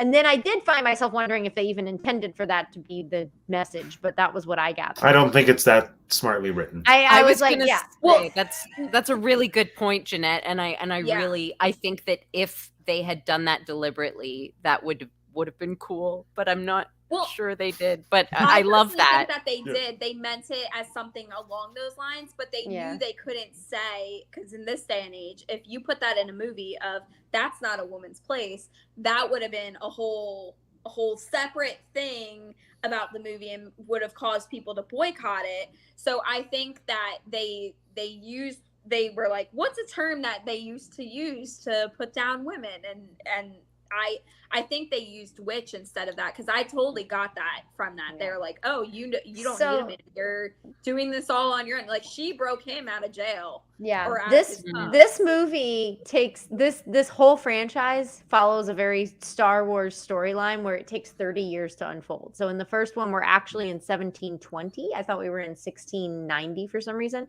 Yeah. but We're to 1720, 1750. and this one's 1750. So Yeah. it's a 30. I was a gonna 30 they say were that talking about 1600 sounded a little early for the first one. Yeah, I thought I had read it was like 16 something. I think that's when we're supposed to know that the stuff happened with Jack and Barbosa, how we know that that all happened and they'd been kept in that form because they were ghosts for Mhm. X amount of years.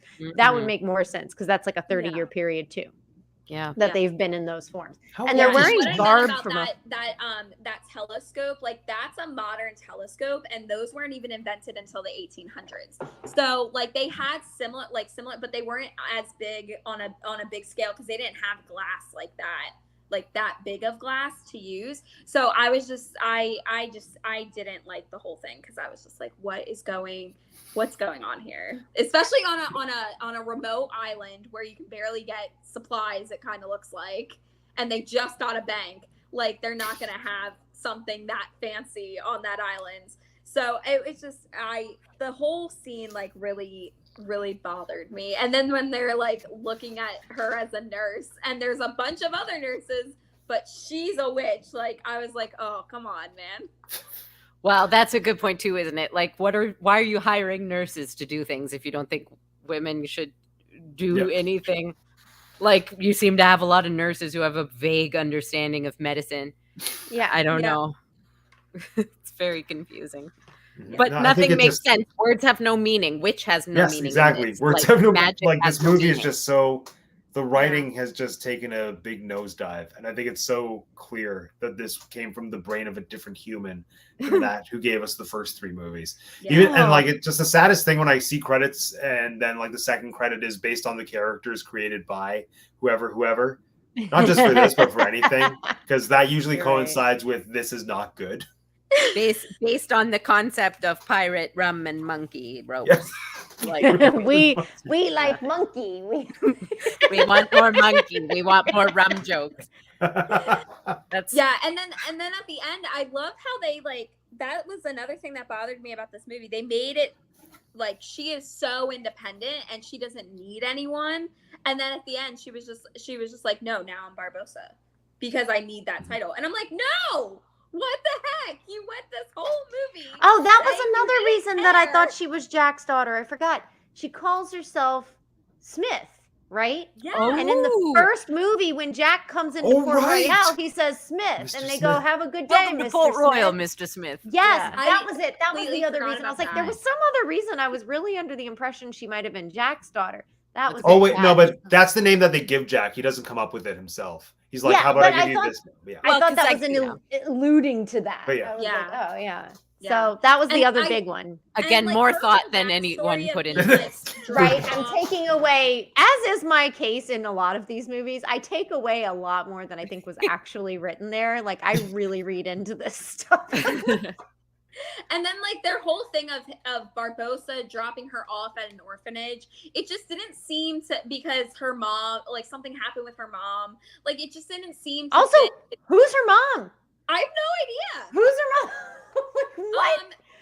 But it just didn't seem to fit his pirate character because like pirates were known to like rape and pillage and go on with their life. So he wouldn't have been there for her birth anyway and wouldn't have known That's true. what had happened to her and would not have taken, and like it just didn't see, it seemed very out of character for him to take this little baby that I guess is a part of him, which I'm sure he has plenty others just like Jack, but this one's so important that he has to take care of it. And when Well- he can't take care of it, he drops it off at an orphanage and gives it a name and everything. To Yeah. read into it more than again was probably intended.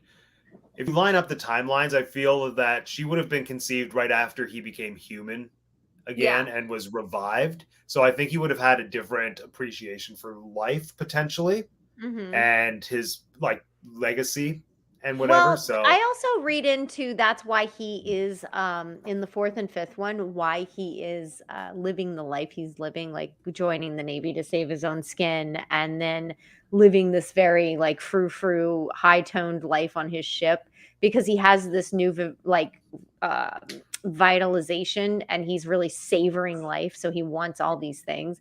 I know it seems very not him, but I feel like it's very him, because all he wanted was to indulge when he couldn't, and then now he can. Yeah. yet he, after the apples, he moves on. It's like, what other joys are there? Yeah. Disney and Idaho has so many good questions. How would we feel about if Disney built an entire Pirates land like Love it. Pandora for pirates? I'm here for it. Yeah. I mean, I kind of feel like you could do that if you wanted to Well, Adventureland. Adventureland Please, is yeah, Under there. any means necessary, get rid of the magic carpets of Aladdin. I don't care what you do, but get rid of that. Yeah, it doesn't really fit there. I agree with that. It wasn't But there kind of- for it many kind of years. seems like What they was already there? have like Nothing. It was beautiful. It was just open. Yes. I think so, yeah. It was gorgeous.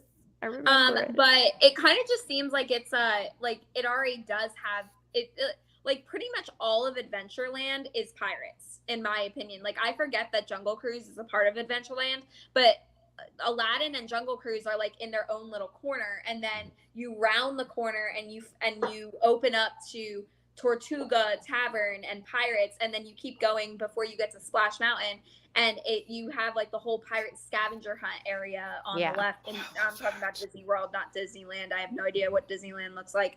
They for actually have pirate- more pirates in but their whole New Orleans Square is pretty much. Yeah, but And they Tiki have. Room. But I was just I think it's already pretty much like, without them calling it Pirates Land, it kind of like you don't. Like I don't know anyone that thinks of Adventureland and thinks of the Jungle Cruise. Everyone I know thinks of Oh, I do. pirates. Like that's where Pirates is. I Oh, think well, of both, but yeah, I mean the theme Yeah. fits though, right? It's all Yeah. boats. yeah. All Mhm. boats. I just think of it in like its own, like Jungle Cruise is in this part of Adventureland, one type of adventure, and then Pirates is its own Adventureland because they're so far away from each other. Yeah. Hmm. Oh, he also Prince of Persia is now on his recommended. Continuing on to the That's- video algorithm. game movies. We skipped that one because I Yeah. couldn't do it. I couldn't go back to it. Is Jack Sparrow the most successful, known, recognizable, original Disney live-action movie character ever? Oh, Potentially, maybe. it's one of their most marketable for sure. Mhm. I if think Mary nothing else. Poppins is up there. Yeah, Yeah. I can't think of but it. I gotta say, if you held a picture up to a 10-year-old and you were like, which one do you know? Most likely, they're gonna point to Yeah. Jack Sparrow. So as far as Yeah. everlasting legacy, Mhm. at this I would point in arg- history. I would argue that the Marvel movies are kind of dispelling that a But- little. Now But that that's not Disney original no. live action. Mhm. No. They were No, I created get before. So like I'm trying to think. I don't know that there is another original live action. Oh, and actually, I'm Mary sure Poppins there's isn't even something original. that's true. Yeah. That's true. That's true. And goodness gracious knows Eddie Murphy's not it. So I mean, What? and Haunted From Mansion. Haunted Oh, Mansion. right. Oh, Don't get me See, that took a started. bit. I love the Haunted Mansion Oh so much. no! I Oh, love that no. movie so Oh, much. no. You don't even know. I forgot you But liked that I think movie. that's the issue. If you take someone that's already really, and I feel like that's Disney's issue with live action movies. If you take someone that's already really well known to people and to kids, and you put them into a role, they're still going to see them as that person. Like if you showed someone a picture of Dwayne The Rock Johnson in his skipper outfit, they're not going to say, "Oh, that's the That's a skipper Jungle from the Cruise Jungle skipper. Cruise." Also, he Yeah. doesn't They're look gonna like a know. single Jungle Cruise No. skipper that I've ever had. They No. should have gotten some Bill Hader. Bill Hader Oh my should have gosh. been the Jungle Cruise guy. Okay, because Um, none of the skippers look like No. The Rock. They all look like Bill Hader. So Hater, oh my god. come on. I mean, but- what was that? I about? hear Same you, with yeah. Eddie Murphy. Like no one knows him as like the guy from the The Haunted Haunted Mansion. They all know him as Eddie Murphy, and I feel like that's like with Jack Sparrow, with Johnny Depp. Like some people knew him before this. A but ton I of feel people. like- Okay, look now. This is where your age is showing, Morgan. Okay, we all know who the hell Johnny Depp was. Okay, Well, he but was what I'm Edward saying is, like, Scissorhands. he looks. He was so, Ed Wood. He But, was like, a number of things. I know. But like what I'm saying is he changes himself for every role so Mhm. drastically that He's a good when- actor. If you show a picture to a Mhm. 10-year-old who doesn't really know anything, and you put a picture of Edward Scissorhands, Jack Sparrow, and Willy Wonka? him as Willy Wonka. Yeah, Willy Wonka. Next to each other, they would. I promise you, they would not think that they are the same person. Yeah, no, I think it's similar to Robert Downey Jr. as Iron Man. Like he had a really prominent career, and then like Yeah, a it little rejuvenated bit of an it. absence, and then then he like redefined himself as the role that like he'll be known as forever, in spite of like having an Oscar nomination prior to that for being Charlie Chaplin and all the other stuff that Robert did. Like now he's just Iron Man. So Yeah, I agree because like I was 14 maybe when the first one came out, and I had seen Johnny Depp in films. Like I had siblings who were much older than me, so I had seen a bunch of those movies, but he wasn't on my radar as much until Pirates 1. So I hear both points. I liked him a lot, but like Pirates 1 made me a Johnny fan, you know, Mhm. because I mean that was it was my big Yeah. movie when I was that age that came out. So Yeah, yeah, for I the hear longest- both sides, but the thing about the Haunted Mansion, sorry, is is that the character was not a character. It was it was a vehicle for Eddie Murphy to Yeah. Eddie Murphy around. They weren't Yeah, trying yeah. to create. If anything, you could be like Nathaniel Parker as Edward Gracie is the character, or like Yeah. you know, or Madame Leota, like I something think that like was that. the major issue with it for me. I was like, who? Well, and that was who a are you mistake. in That this was ride? a big mistake Like, that they were like, Yeah. we're just gonna let Yeah. it's a comedy with a haunted mansion in it. Like there are many Yeah. mistakes in that Well- film. I'm not lying. But what I'm not saying, gonna like, hide you can that. take but- a greatly known actor or actress and put them in a Disney movie. Like that's fine. But if they're not gonna fully commit to like what that character is gonna look like to completely change them from like you knowing them as who they are, I think you're gonna get a lot of people that can't see past what they're known for. Oh yeah. And that, I think, is also the downfall of people like Daniel Radcliffe, who is just now starting to have a better career because people couldn't get past him being Harry Potter for a really long time. People couldn't get past Emma Watson until she chopped her hair off being Hermione. Like, Yeah, they Daniel's a good actor and Emma's a good humanitarian. That's how I would classify the differences between those two. Yeah, but if you're not gonna like fully commit and change into that person, like no one's gonna believe, like no one's gonna see you as anything but, okay, this is my favorite actor playing in a role. Like, you know what I mean? Yeah, I think it's project based and character based. I think there's so many elements at work that it's like comparing apples to bananas to kiwis. Like I think it's a tricky thing. Like I wrote a lot about this in grad school about the idea of when you're transforming into a character or just being yourself. And I think that Johnny Depp, as much as we associate Jack Sparrow with him, if you watch his Sweeney Todd sounds a lot like Jack Sparrow, and his the Libertine, like the character in the Libertine, like a bunch of, he's not going too far out of a circle, like Jack Nicholson is always Jack Nicholson, but we love him every time. Meryl Streep, even as Margaret Thatcher, you're watching her and you're like, that's Meryl Streep. Like, she's not completely transforming every time, but film is also a cult of personality, right? Where we fetishize these people for the aesthetic. Well, the aesthetic, but also the vibe, the voice, the whole package. And it just so happens that Eddie Murphy's was very Eddie Murphy in that, and they weren't. And I think that is exactly what they wanted. I think they got what they wanted and what they wrote it for. Like, you know what I mean? Yeah. So it's hard to compare, I think, these different projects, especially because I think by the time we get to the fifth Pirate movie, Johnny Depp's Jack Sparrow is a parody of itself. Yeah. Where like it's become.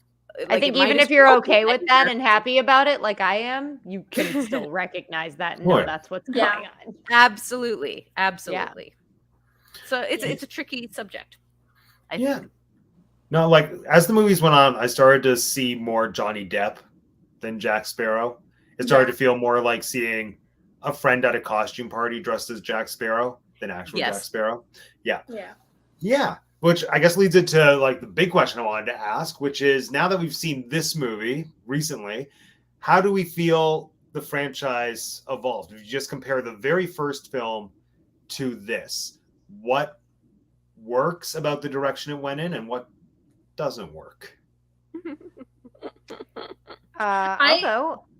Sorry. I was gonna say, I think that the fantasy element might have gotten a little too crazy. We probably could have stayed a little more grounded.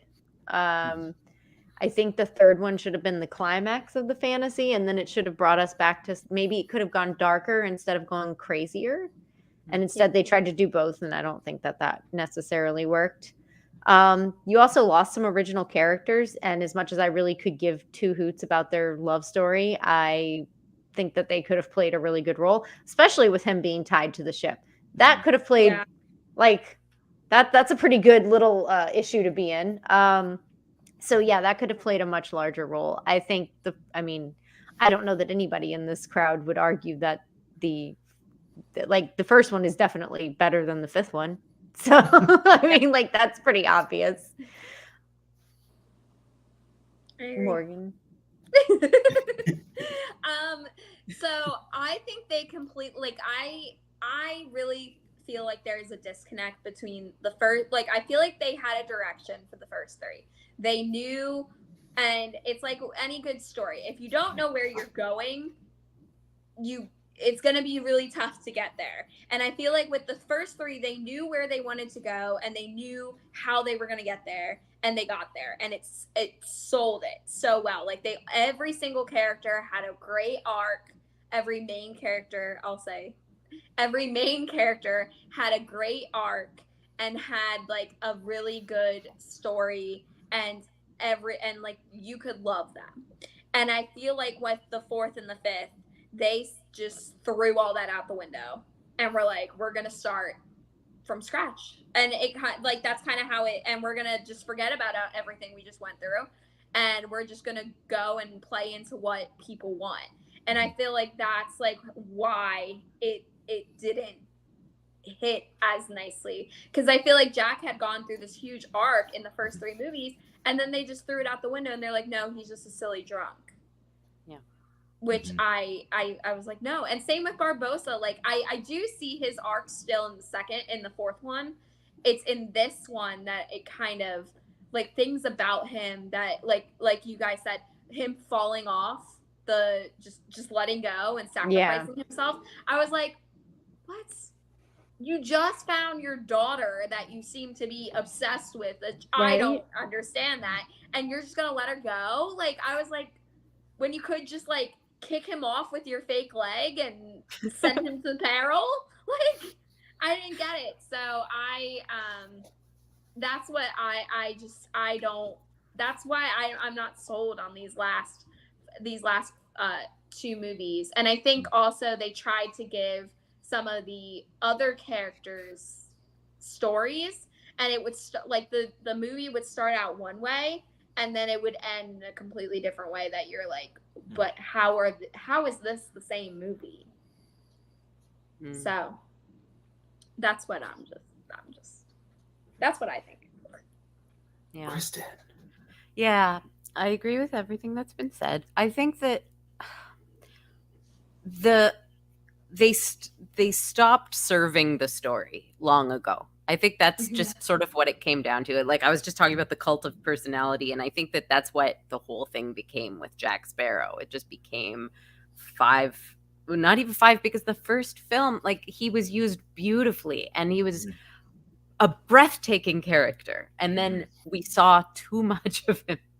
And I like him, like, you know, I like the character and I think it's well played, but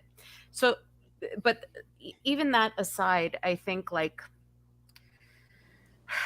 yeah, they got too formulaic, too pandering. Like as the movies went on, the villains started becoming like, they kept getting actors I was interested in, and the designs of these characters looked good, but like no one had any real motivation. They didn't give these characters great stories. Yeah, and the integrity of especially the characters was missing after a while. I think in the first three movies, as much as I don't really like the third one, I think the characters all had integrity, even down to like Beckett in the third one. Like I get that guy and I know what he wants and I like his addition to it.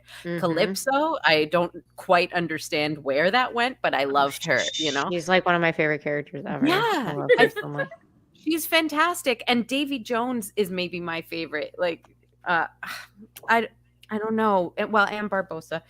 But like, the integrity of the characters and the story kind of went downhill. I think about the composer Handel. He always used to say that like in writing opera, the music is second to the story, which is funny because he was a very temperamental dude who you know, believed very strongly in how good his music was. However, even he was able to say, you know, the music does not supersede the story that we're telling.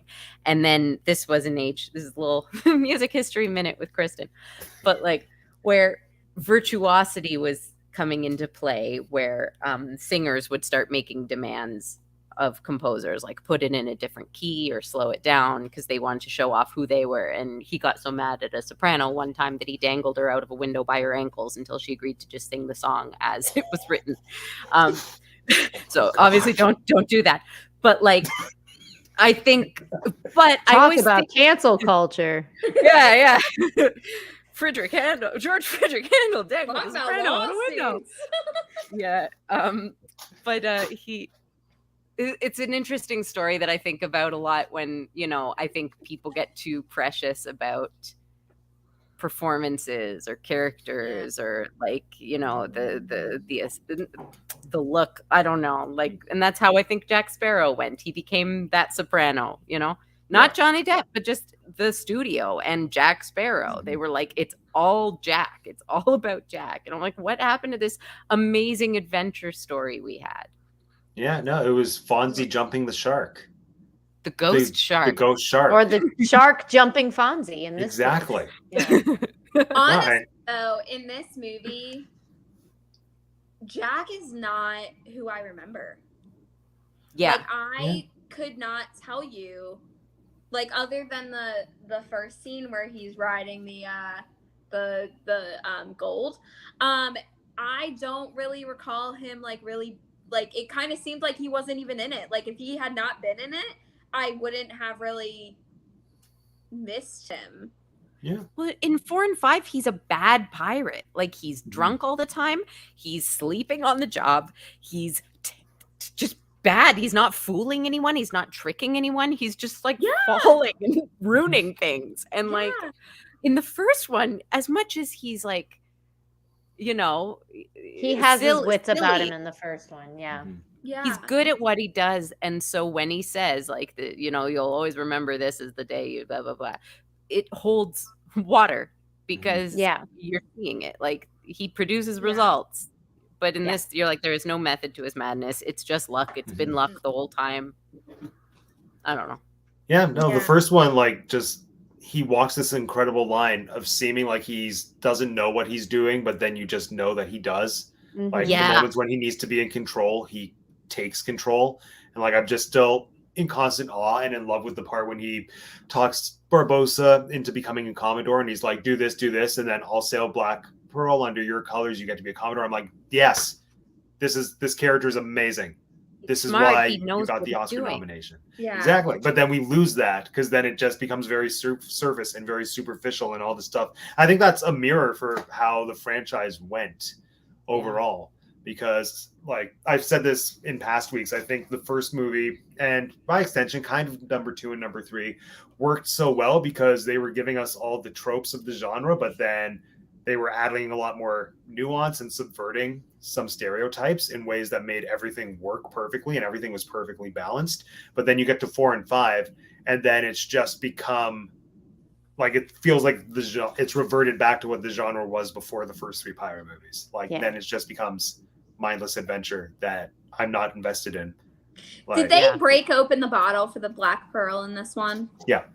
Also, like, if Jack is so smart, like, why did he not, like, I feel like if it was the Jack from the first one, he would have known to break open that bottle and put it in the water. No, because wasn't Barbossa leading Blackbeard's ship or something at that point? Like, he had a special power, or he had a sword. He had Blackbeard's sword, so he could do it. He had to have the sword. I paid way too much attention to this movie. Disney Dado solved it. Disney Dado solved it. They needed to bring Chris Pratt in. Oh any man, franchise with Chris Pratt. Get better. It can destined always for greatness. Get better. Space Pirates. I'll take it. I'll take Space Pirates with Chris Pratt. Thank you. Okay, time for the game. Time for the game. I'm ready. I was getting ready. I'm like, it's almost game time. Yeah. I like so, this game will test your knowledge of not just this movie, but the entire franchise. Oh, great. Lovely.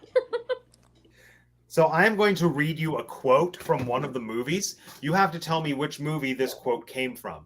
If you could tell me the character, you'll get an additional point. So there's up to 2 points per question. So I'm looking for the movie, 1, 2, 3, 4, or 5. You can just use numbers. We know the titles. And they're not going to be quotes that have been used in multiple movies? No, they're not. Okay.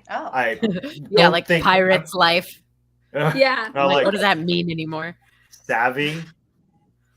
They're in. No, I'm near positive none of these are repeats, but I didn't do that much research. I was like, this is the day Captain Jack Sparrow. Like, I'm like, how many times was that used in the first 3 movies? Because it worked once, and then they just had to beat it until it was just a shadow of its formerly charming self. Yeah. Again, metaphor for the whole franchise. Here we go. All right. Quote number 1. Feel free to play along in the chat, friends. Quote number 1. You're off the edge of the map, mate. Here there be monsters. You're off the edge of the map, mate. Here there be monsters. It's hard to not read these in the voices. trying No. very hard. This is. There's one character in the franchise I feel I do a particularly good impersonation of, so it'll be tough as this goes on. I don't remember the names of the movies. Can I just like? Yeah, just give me the 2 numbers. and 3. Okay. Just give me the numbers. And this is.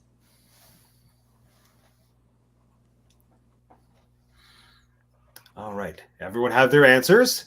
Yes. Here we go. 3, Hold on. 2, 1. Reveal. It is Curse of the Black Pearl, and it's Barbossa. I second guess myself. I thought I. You're off the edge of the map, mate. Here, there be monsters. I thought it was Barbossa. and I My was like, when Barbossa does he say impersonation. it? Was it? So is that the second one? That was the First first one. one. First one. Next. It's in the sword fight. My tremendous intuitive sense of the female creature informs me that you are troubled. My tremendous intuitive sense of the female creature informs me that you are troubled. Ooh. Got some guesses coming in the chat. I think this was the last one. Okay. Oh, this is for this one. So Yoda's guessing 4.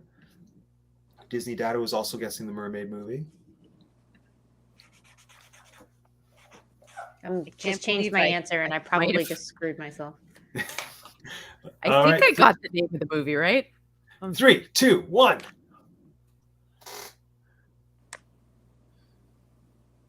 It is. Hold on. Oh, That's. keep your answers up. It is Dead Man's Chest, or Dang it's it. number 2, and it's Jack Sparrow. Oh, I So changed my answer. I got the that's person right, one but I for didn't get. Jeanette, Dang and I it. think Kristen and Morgan got both. I Yeah. changed Yeah. my answer at the last Sweet. second.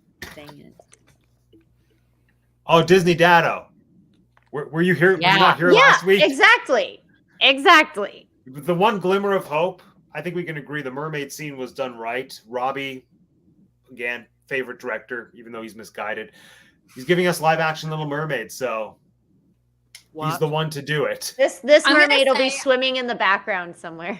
Yes. I'm gonna say I like their love scene more than I liked this love scene because I thought it was just like a really like bad remake of I Pirates uh, one. Elizabeth Really? and really Witch don't Phone. like those 2 young people in the 4th one. You I know, want I, mermaids to pop out of used the water to. on the ride. Can you imagine? Oh. I think you just have to accept that they're like. If I say Mary Sue's, is that the right term? Like I it think feels so, yeah. like it feels like fan fiction, and I think if you're just Yes. okay with that, go for the ride. They're romantic, and they're young, and they're sweet, and just They're doing their thing, yeah. you know. One of them's a mermaid. Or wait, are we talking about 4 or 5? It's interchangeable. Basically. Four. Okay, next quote. Yep. Only the British Empire will hold the power of the sea. Only the British Empire will hold the power of the sea. God, what's that guy? Oh God, what's his name? I said it not long ago. I think. I'm trying to write neatly, Matt. I'm sorry. Oh, it's okay. What's that one? called? Okay. Okay, we got some votes coming into the chat. All right, let's see our answers in 3, 2, 1. Beckett, 3. British captain, bad one. Does that say 3, Morgan? Yes. Okay, Beckett, 2. It's from this movie, number 5, from Scarfield. Oh. Yeah. Scarfield. Yeah, what happened? We didn't get any of like the British His name people is back in this one Scarfield. either. Like Does he hate Garfield. Does he hate Blondays? And does he love lasagna? I honestly forgot Anyway. that there was even British. Can you involved imagine in a this. pirate saying, "I really love lasagna"? Because I just that in and of itself is pretty funny to me. I really love lasagna. I guess an Italian pirate. It might Yeah. be. One of the pirate kings, I'm How sure. many questions are there, Matt? 10. Okay, so there's a possibility for repeats. Oh, of course. Oh, repeated characters? Yeah. Well, Oh no, I meant movies, but Oh, reboot movies. that's- Oh, yes, absolutely. that's repeated good movies. to know. And repeated characters are not off the table, but like there aren't a ton of repeats. Okay. Next, where's that monkey? I want to shoot something.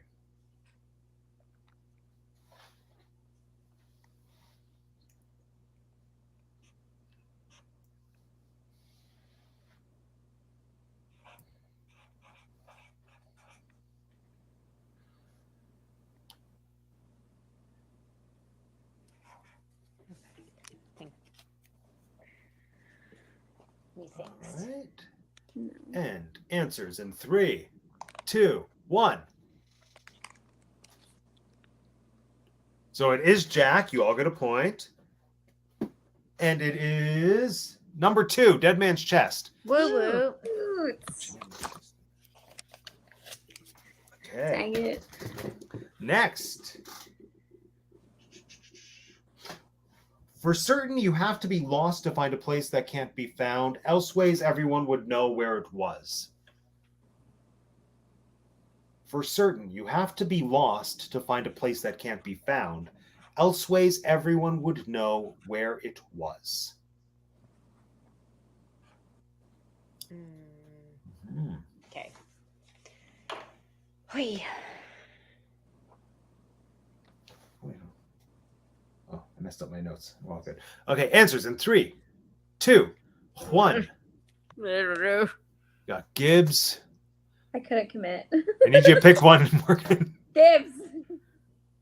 Well, it was Barbosa, Dang it. and it was number 3. Oh, I was wrong on both accords. Oh, wait, Morgan, did you say I 3? got it right. You said 3, She right? said Yeah. 3. She got Okay. that part right. You got that part right. Okay. Next. If I don't kill a man every now and then, they forget who I am.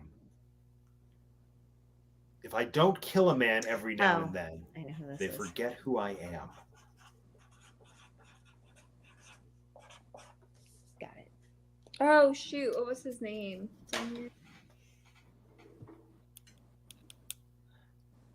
I believe in you. 3, 2, 1.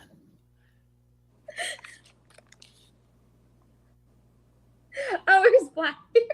Bad Captain Pirate. Bad Captain Pirate. You're all right. It's the Bad Captain Pirate. I couldn't remember his name. I do love when Jack calls him Mr. Beard. That's I think hilarious. That's very funny. Next. You like pain? Try wearing a corset. You like pain? Try wearing a corset. This movie was in the trailer for this movie, or this quote was in the trailer for this movie. All right, 3, 2, 1. Yep, Elizabeth in the first one. Had to throw an easy one in there. Okay. Which I gotta say, she goes right back to wearing them. So, was it really that bad of a? No, she just it just shows how tough she is. Yeah. I've never had to wear one, or not even had. I've never had the privilege. I don't envy those who have. Okay. I make a point of avoiding my familiarity with pirates. That's it. Yep. Yeah. I make a point of avoiding my familiarity with pirates. Shoot, which one is this?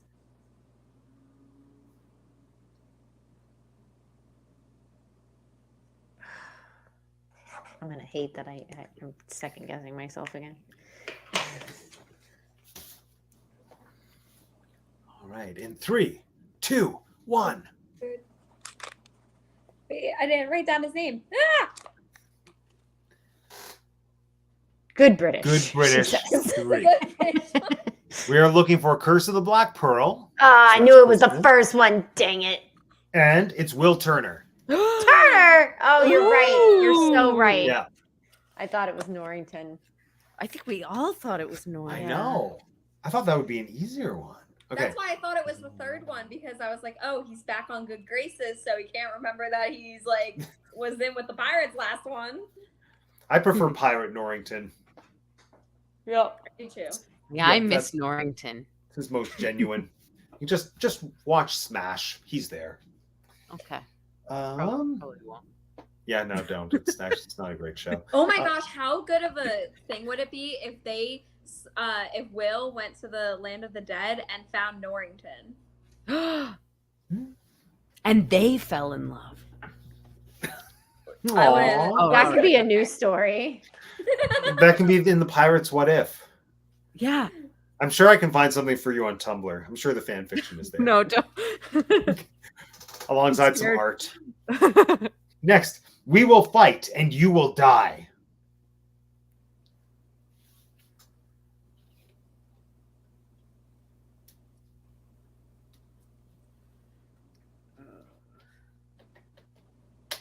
Hmm.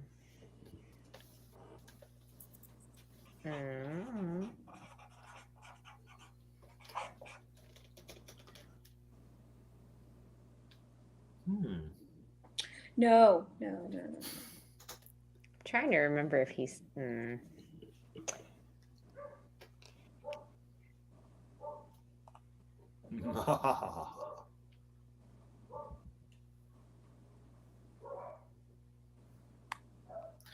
All right. 3, 2, 1. Davy Jones 2, Salazar 5. Number 3, pirate. Number 3. I couldn't. It is number 3. Oh! Yeah, I don't know his name. Is it Davy It's Elizabeth Jones? Swan. Oh. Oh, never. She was a pirate.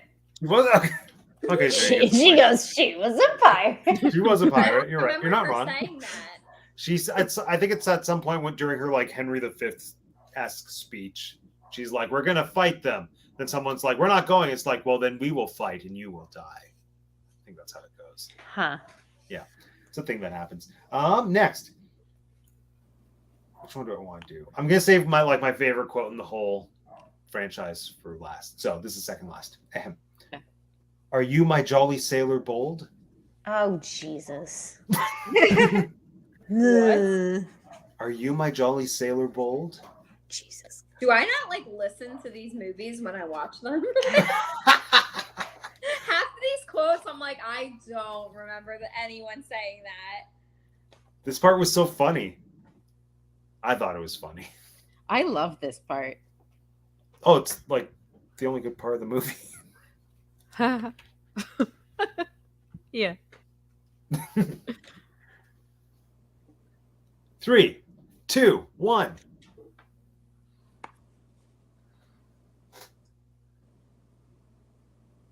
So it is 4. You all got that.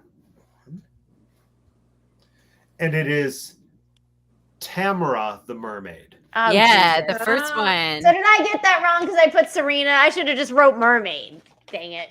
Were you all thinking the blonde mermaid in your heads? Aren't they all I was. fucking blonde?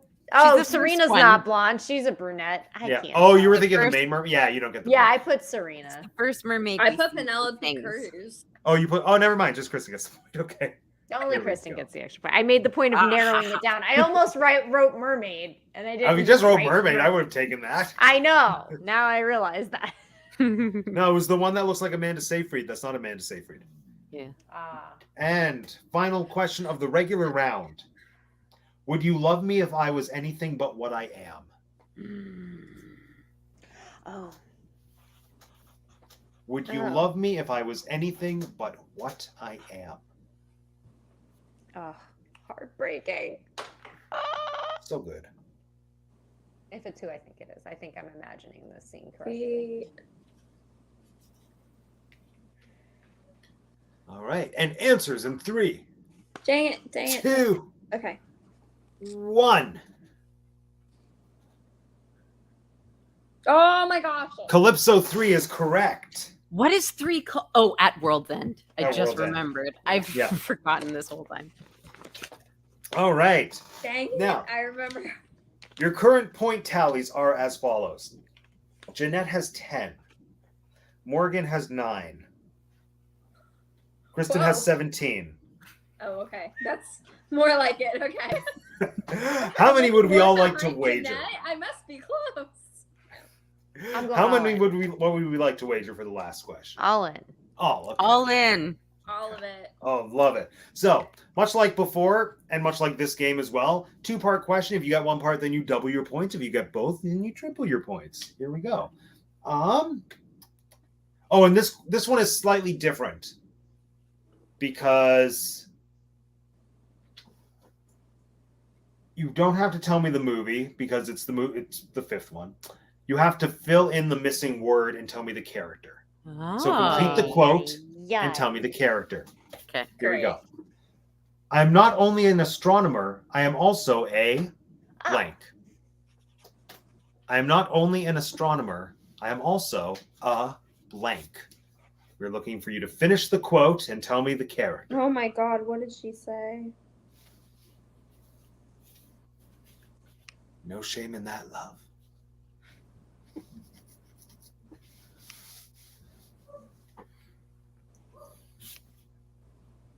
Spelling counts. Oh my gosh, are you kidding me? No, Stop spelling doesn't it. count. Stop it.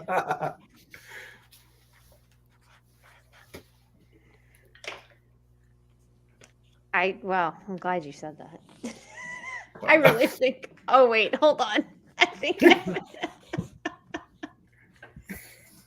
Oh no! Now I'm second guessing I myself. definitely just on spelled the name wrong. Yeah, I don't know about the name. I literally wrote it phonetically at first, and that was I'm probably just- not. yeah, Well, not it's phonetically, but Well, like There's two ways that you could spell it. One is the way it is, and one is the way that the pirates think it is. which is Yeah. so funny. I spelled it both ways, but scratched out one. So Let's go. 3, 2, 1.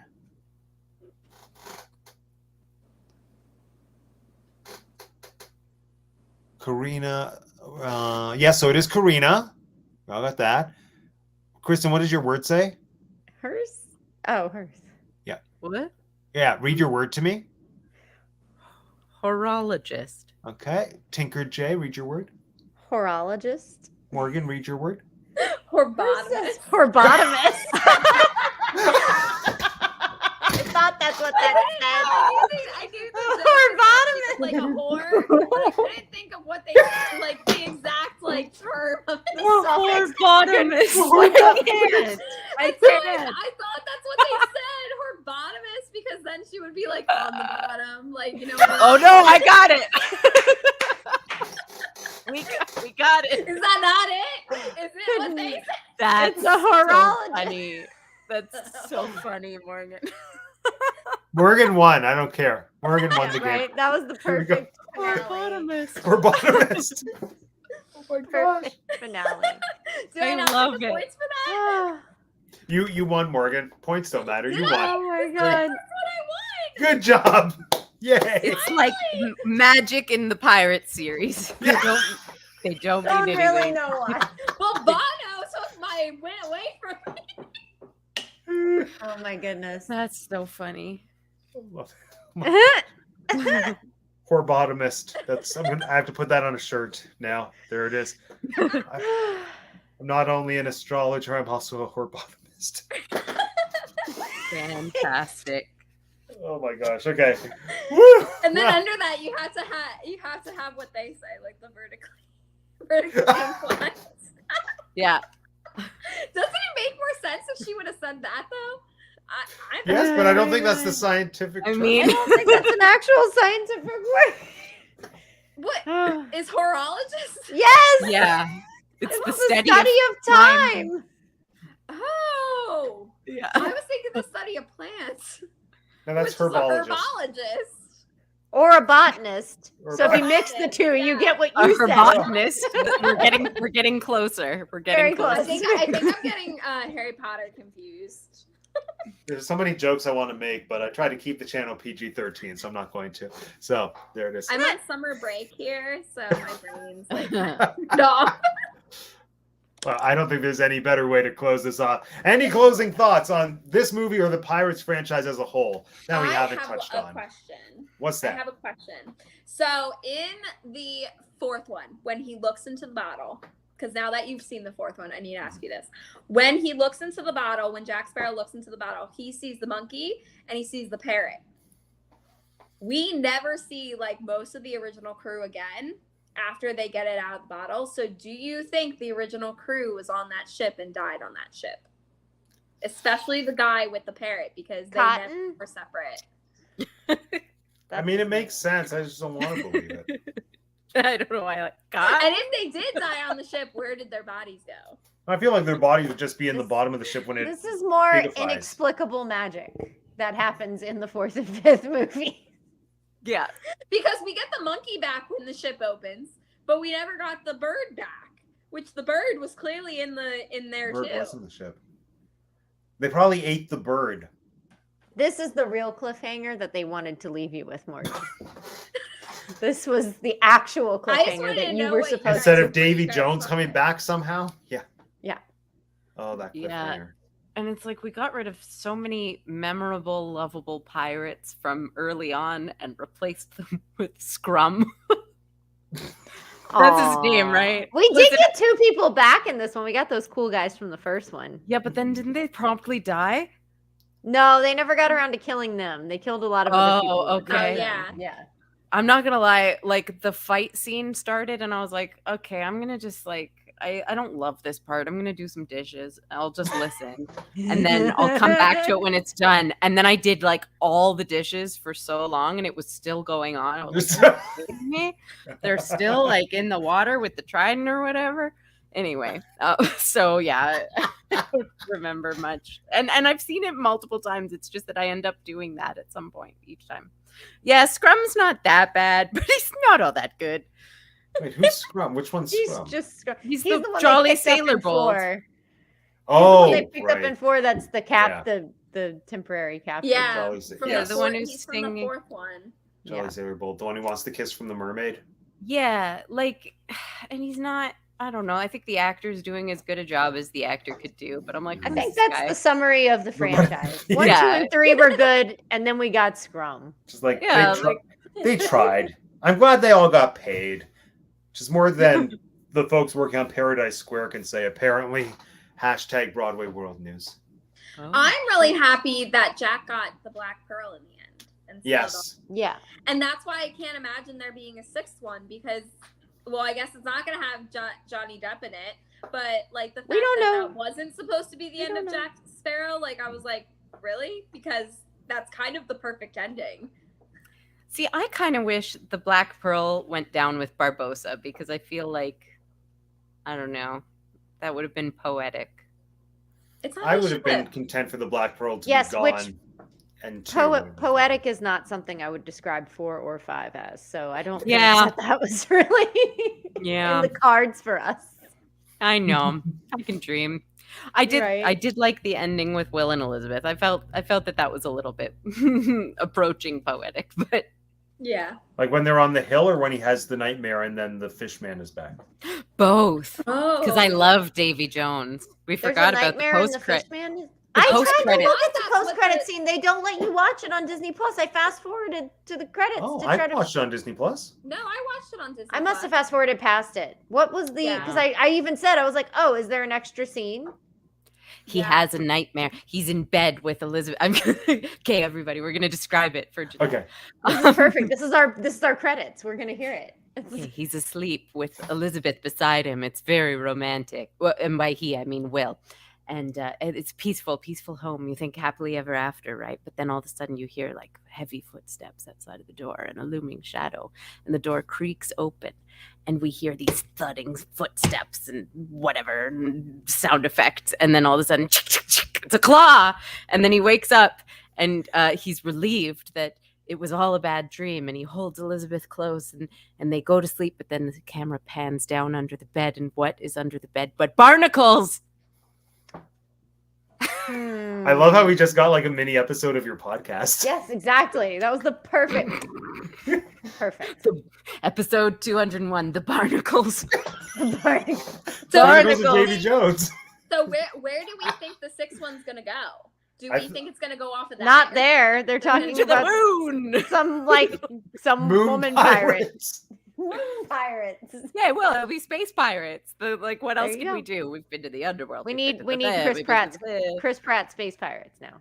It'll be like, roll, like spin the wheel of villain things. Like what's left in the sea that they haven't done? A Anglerfish. sea urchin. like Atlantis. glow in the dark villains, true. anglerfish villains. Atlantis. Oh yeah, we haven't had Oh, Atlantis. bioluminescent people. Bioluminescent cool. Atlantis people. I like it. Yeah. Undead. Don't forget undead. They always have to have undead. Obviously, Yeah. it goes without Obviously. saying. Now, that see, I they're want I undead. still want my pirate time travel movie, like 1800s when they're the skeletons. I want them to be excavating the skeleton bar, and then they go back in time. We haven't had time travel yet, and that's what we need. I'll take Pirates a time and time travel travel. one. Yeah. Nice.